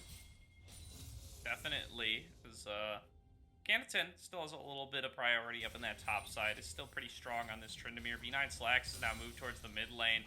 Going to be trying to make a little play on Mr. Ravencat. Doesn't land the Vision of Empire. Does not land the Claw either. Is going to mean that Mr. Ravencat's going to be just fine. As No-Ray grabs himself the Rift Herald. Going to give that one on over to Canatin, knowing that he's been spending a lot of this game pushed on up, and he might want to claim himself some solo turret gold to get this Tryndamere catapulted a little bit farther ahead. Hey, you know what? If you can get that, great. Because we know Trin could push in pretty easy, so can Nodal. So it's really just, ooh. Yeah, alright. Nodal getting the Tryndamere pretty low, but once again, the difference maker is going to be that Undying Rage. Nice use of the W to try to stay alive, but the auto attack damage just a little bit too high. Canatin sits there, he right clicks him all day long, and he is going to be able to finish on off that kill. And now with the Rift Herald available too, is going to be able to get a lot out of this. They're setting up for a dive in the bottom lane, and they better hope that this one works on out for them, because otherwise they are losing so much in the top lane off the back of that solo kill for Canatin, who is just dominating on this top lane. Esmond going to take that Dark Passage, going to get himself on out of there. The chase is still coming on through. Buddha has so much damage with the Phoenix stance, just bursts right through him. Pierceblade going to be the next target on up here. Light has stolen away the explosive cast, knocks back on into Gragas. 3 kills in the bottom lane. Nodal has come back on up, gets the kill onto No-Ray somehow, and just like that, all across the map, Team Ambition Exodia starts winning. They lose their top lane turret for first brick, but they're going to respond to the bottom lane. They're going to get the dragon, and they've gotten kills all over the place. Getting kills all over the place. Unfortunately, you do see Rift Herald does charge one more time into that topside turret there, but this is just one of those things that, again, they played it well. Unfortunately, when you have to look at the matchup of Tryndamere and Irelia, it is that little bit more of a skill matchup, so whoever can put out that little bit slightly more extra damage is going to go into their favor. So you do see that Nodal fell, but at that point, I mean, you had, again, really good engagement on bot side. You got so much gold turns on. You're still getting plate gold to TA as well, so again, as much as you kind of lost, well, Nodal having a great trade there. They knows that the Undying Rage actually is available. He just pops it. He picks up the solo kill again. Nodal going a little bit too hard there. You know, he's got so much confidence that it's given me confidence, but it's misplaced in both instances. It's Nodal getting solo killed once again. Canatin turns around, right clicks him a couple of times, and gets the kill once again. You know, well played by Canatin to not be scared off by all the fancy Irelia mechanics and realizing, like, hey, I got a fair bit of gold. I've got my Gale Force already done. I can just turn around and kill you. Yeah, that's the thing you gotta worry about always. Oh. Light getting engaged on by No-Ray, steals on away to Cataclysm. It's 2 Cataclysms layered on top of each other. Light barely staying alive there, but the double kill comes on through for B9 Slacks on the Swain. 2-0 and 4, having a great performance from the support position here. It is going to be finishing on off his Leandries, you got to believe, pretty soon. Very strong here with that double kill in his back pocket. Monica Brace doing a whole bunch of work. Now, just realized Buddha didn't take that dragon after winning the fight previously. Maybe this time he's gonna decide that it's time to start that one on up. Yeah, you know what? Definitely take it to this point. I mean, you already have first drink, you're already over for yourself. Let's get the second one now, so this way then you have that little bit more of a lead. And hopefully, hook goes in on them. Yeah, a nice little effort there from Esmond and Pierceblade to see if they can snag themselves a Miracle Dragon, but doesn't end up happening this time. Instead, going to be Dragon number 2, going on over towards Team Ambition Exodia, and they've got themselves a 3k gold lead, so they've got what they were looking for here. Once again, like in game number 1, Buddha is massively ahead, maybe a little bit more ahead than he was in game number 1. The question is are they going to be able to carry this one through? You know, it was around now in game number 1 that they started getting picked off, that they started losing members, that they started letting Oblivion back into the game. That's what Oblivion's certainly hoping is going to be repeated now in game number 3. Or game number 2. Game number 2, yeah. It's game number 2. We're not there yet. It feels like it was 2 games in game number 1, but it was in fact just 1. Yeah, it definitely felt like 2. But that's where, again, it's game 2. We're still seeing a lot of kind of what we saw early on. TA having more of that lead. You have, again, 2 Drakes here themselves, a 7 kill lead, and you're having roughly over 3k gold. So, again, this is something that can happen. I mean, you have bounty gold going back towards Oblivion right now. I think if they could just capitalize on getting that topside turret, it's going to be really good for themselves as well. And if they can set up something with Zeri here for like a team fight, hopefully you don't have hijack happen to No Ray again, where you could just double cataclysm and nah. I'm like, I want to leave. No, you can't. You're stuck there all day long when the double cataclysm ends up coming on through. Previously, that went towards Team Ambition Exodia. We'll see, maybe they can set up a situation where it favors Oblivion, but a lot of mobility from the side of TA might put a stop to that. Nodal getting engaged on by Can of Tin here, going to try to just regen back on up and waste some of that ghost that Can of Tin popped by using the Blade Surge, and will be successful in that effort. You know, that's ghost blown for pretty much nothing as Nodal plays it deftly, sneaks himself on through those minions, and feels pretty fine about it. Ends up at pretty much the same HP that he started at. Yeah, I mean, started the same HP. This is crazy, but we see that there's going to be potentially a gank here going on the bot side. As Buddha's going in. Yeah, and it's Nodal once again in the one-on-one with Can of Tin. Gets the Undying Rage popped, is now just buying a little bit of time, and here's an opportunity for Nodal to come out ahead here. He's got access to the flash, Can of Tin does not. TA Light coming on up as well to try to land the abduct, snags him with the very end of it, and that's going to be a big shutdown going on over to the Silas. His first kill of the game, going to take Can of Tin off the map. Just a really good move up there by TA Light, able to, again, lock down people with the chains, see if you can just get that little bit extra kill. You already know a dying is pretty much gone and not have to worry about anything, so it really just good play by them. And look at that, TA still got what they needed to do in the bot side. They pushed them out and got the turret there. Certainly here, Pierce Blade maybe getting a little bit caught here, avoids a couple of skills, gets hit by a couple of others, but he should be just fine. Ends up just giving over a soul to Swain, but it's not the biggest deal. It's 5 HP. V9 Slacks is going to appreciate it, but it's nothing to write home about. Now it looks like the next Rift Herald is on the menu for Team Ambition. They don't want to give over any more of these to Oblivion as the objective bounties are online, and you know, on top of whatever gold you're going to get off the Rift Herald itself, you get a nice little bonus. So now, in Team Ambition's best interest is to try to prevent any of those from going on over to the side of Oblivion. Yeah, I mean, hey, they can prevent anything from Oblivion, do it. But now, we see that they take that Rift Herald, maybe they'll throw it mid, since you know, top side's been cracked on that outer turret. You finally get that last one there in mid. Probably pop that, go for the Drake that's going to be coming up here in about 45 seconds. It is that Hextech Drake, so it is going to be actually really good for both teams. Getting that shocking soul coming out from the Hextech is really nice. And again, I like seeing these Hex Gates getting used in these games now. I think it's a really good mechanic. Yeah, it's super fun to watch, and I hope that Buddha on this Udyr especially, you know, being that kind of true tank, being super, super beefy and durable, is going to find opportunities to, you know, just sneak on in behind people, get the fight started on the flanks. Definitely a great opportunity to keep our eyes open for. It is that AP-centric Gragas build, by the way. Mr. Ravencat has gone for the Everfrost, is building up towards the Zonias now as well. Traded Everfrost by Light and Mr. Ravencat there. The Rift Herald is thrown on down mid as you predicted. Gigatron, they're going to take on down that outer turret. Now using the threat of it pushing onto the inner to move on towards the Dragon. They're going to be starting that one up here pretty quick. And I expect it to go on over towards Team Ambition. No response from No Ray. He's up towards the top side. He's up towards the top side. I think the other thing too is like, you don't take it as quick with Jin, because again, he's not trying to be that like super aggressive, oh, I need to auto attack all the time and everything.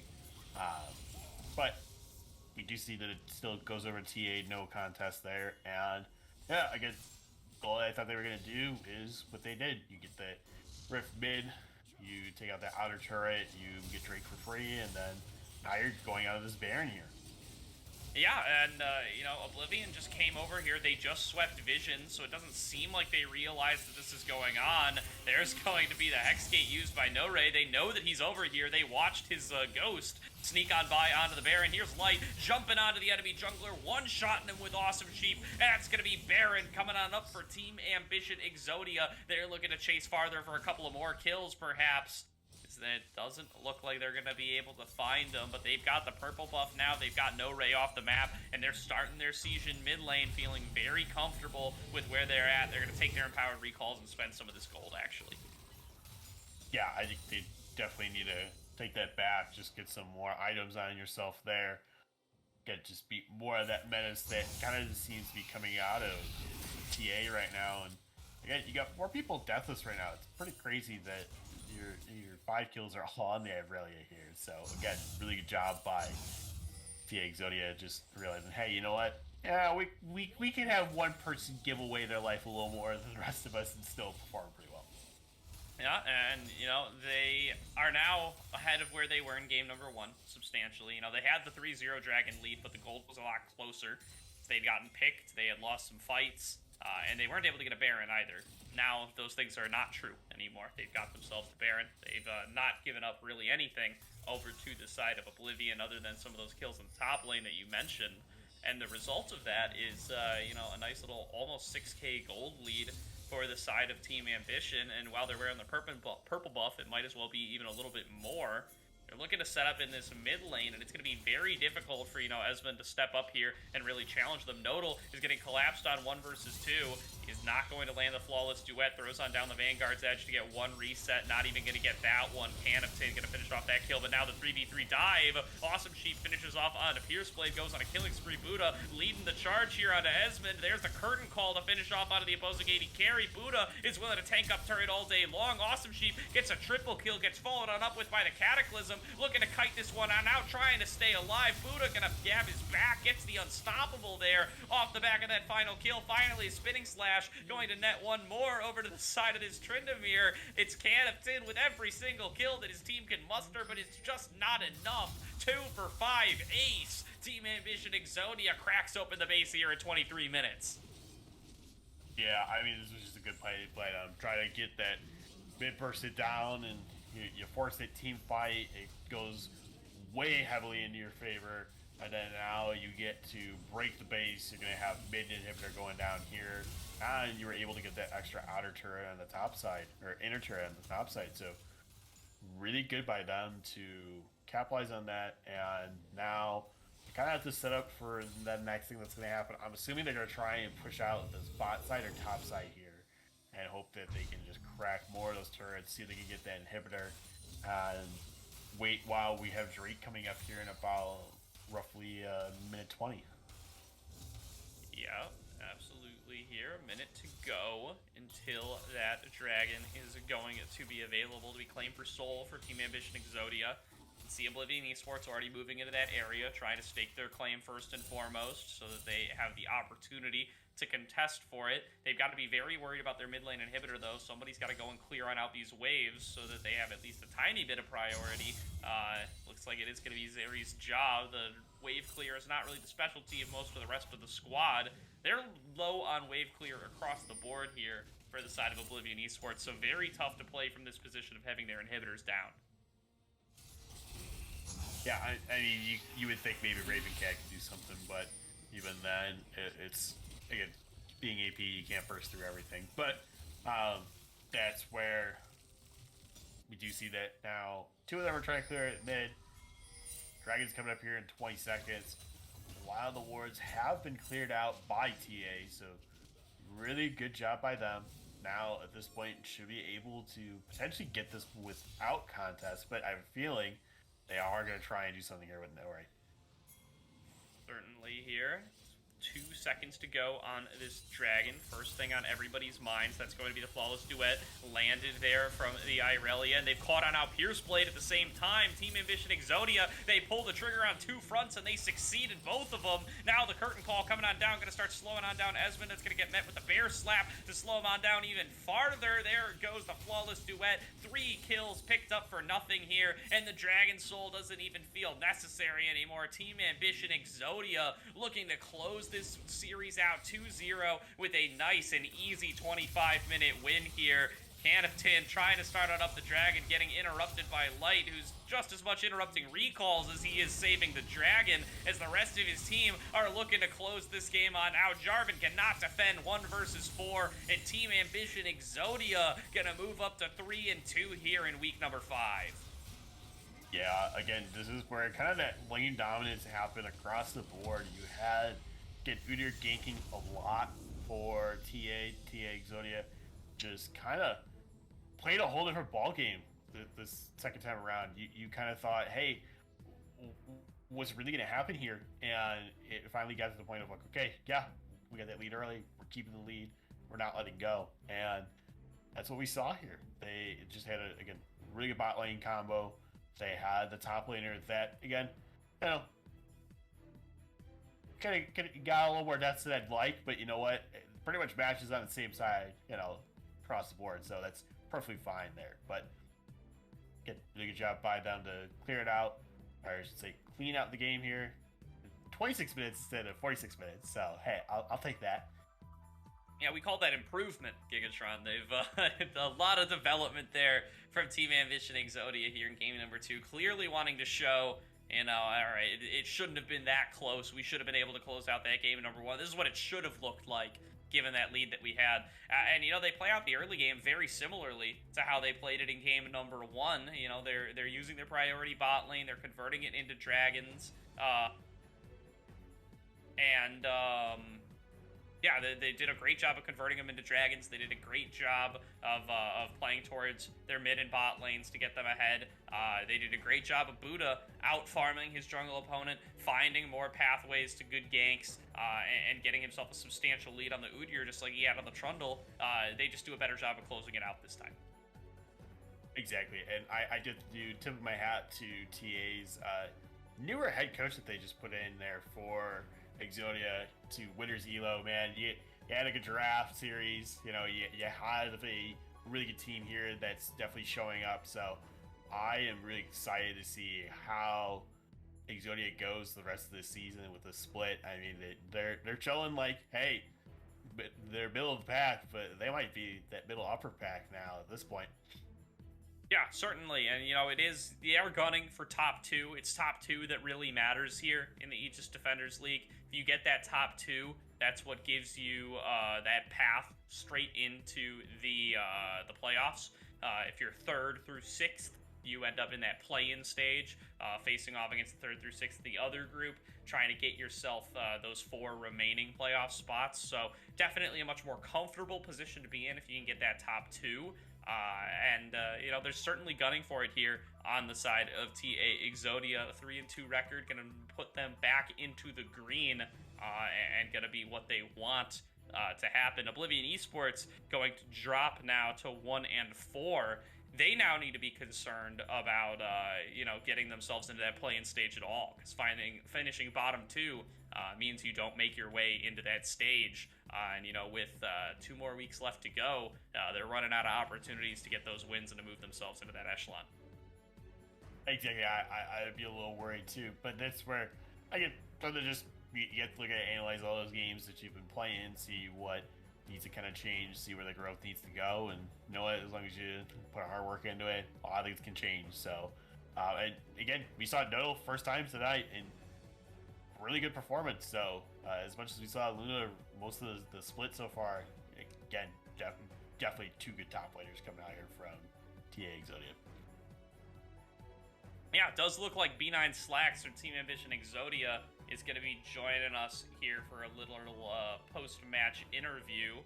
Trying to check. It does look like he's already in the chat here. So B9 Slacks, thanks for joining us, man. Congratulations on your win. How do you feel about tonight's series? Great. Thanks for it was a good one. It was a real good team exercise. It's our first game playing with our new coaches, so it's a lot of fun, and our new top laner. It was definitely exciting to be able to come up with a plan and execute on it. Yeah, so a little curious about that new top laner situation. You've been playing with Luna for most of the split so far. Was that just with some scheduling delays there, or what ended up leading towards this mid-season substitution you guys have had? We're really lucky to be able to play with an org that gives us the space to kind of explore and create, and they've been nothing but generous and helpful with getting us what we need to succeed. um, Luna was great with us. He was able to come in at last minute and really help us when we were in a bind, and he's still with us. We're just trying to see what we can do to push boundaries and see how far we can get this team going. Our goal is to win the whole thing, so we need to do what we can to get there. Exactly. I mean, and yeah, a really good performance both of these games here. You had a real interesting Morgana with the Jinx there, as well as the Swain with the Jin. I know Swain Jin combo is just sick nasty. You're putting out again a lot of CC, a lot of damage. I mean, we saw you burst down Zeri quick and easy there. I was like, oh my. So unfortunately not able to get her in that like first little trade scuttle you guys had, but it's just a really good performance from you, man. I just have to commend you. What's Yeah. the was that kind of the vision? You guys were thinking it was like, hey, you know what, we're just gonna play these tonight, or were you guys trying to figure Well, out like try to counter for the most part? at the end of the day, it's on us, the players, to execute the game plan we're given. The plan was to be able to get vision deep, get bodies deep into their jungle, and we were able to do that. Buddha played really aggressively. Sheep was able to complement us on playing super prio into their jungle. We had light pushing and making a lot of space for us. Game one it was a little bit harder, the Vex Rise matchup, but game two it was really apparent. When we started getting going, we got vision deep, got people in, it was good to go. Game one was a little wild there. You guys, you had the lead early on. You ended up losing a couple of fights, giving some gold back over to Oblivion. They had 3 Drake come back to take us all the way to the mythical 7 Drake game. How do you guys keep yourselves, mentally stable during a kind of really close, really knife edge game like that game number one, and end up making the right calls to come out on top there at the end? Well, I play with the best team in the league, between Buddha, Sheep, Light, Luna, or Nodal. We're really, really fortunate to be able to have the foresight in games. Especially when, like you said, 7 Drake game. At third Drake, when we started losing fights and we were slipping down in the gold lead, we made the decision to delay Elder as long as possible. And that's the game plan. We stuck to it. There was a lot of foresight from our coaches, to be able to help us with decisions like that. And at the end of the day, we're just trying to execute what they give us. Yeah, I mean, you guys had again that roller coaster slash seesaw game. That first one, this one, kind of a little bit more aggressive. I think you guys changed up your style pretty well. Um, what? How do you guys feel about the rest of the season? I know you guys want to take it all and everything, but how's this growth here? Do you feel like you guys are growing as a team now? Because it seems like you guys have been only together for like a little bit. It hasn't been long, right? I mean, I know you've played with your jungler before with Buddha, but uh, still seems like it's a fresh team, right? Yeah, no, we're it's there's been some growing pains at the start of the season. I mean, there's a lot of games that you look back on and say, you know what, maybe we shouldn't have lost those. Maybe we should have been able to take it farther. And like I was saying, we're really fortunate to be able to be given the space to kind of push ourselves and see where we can take this team. It's there's a couple matchups later in the season that we're looking forward to. Glave's one of them. The goal is to grand finals TA Prime and 3 of them. So we'll see. But we have a long way to get there. So we're going to be working for it. Well, looking forward to it there. I think that's about all the time we've got here, but gonna give you one more opportunity here to shout out anybody you want to shout out, or anything you want to say to everybody watching at home and to the rest of the league before we close on out the ADL for the week. Yeah, no, thanks guys for watching. Appreciate the support. Keep watching us. We have some spicy stuff coming up for y'all. All right. Well, exciting to hear that. Thank you for joining us, B9 Slacks, and thank you to everybody from Team Ambition, Exodia, and Oblivion Esports for that exciting series we got to check on out tonight. Thank you, everybody, for watching at home. That's going to do it for tonight's broadcast of the ADL. There will be more Aegis throughout this week. We will be back next week with week 6 of the ADL. But until then, from myself, Gigatron, and Smalcolm on production, have yourselves a great night.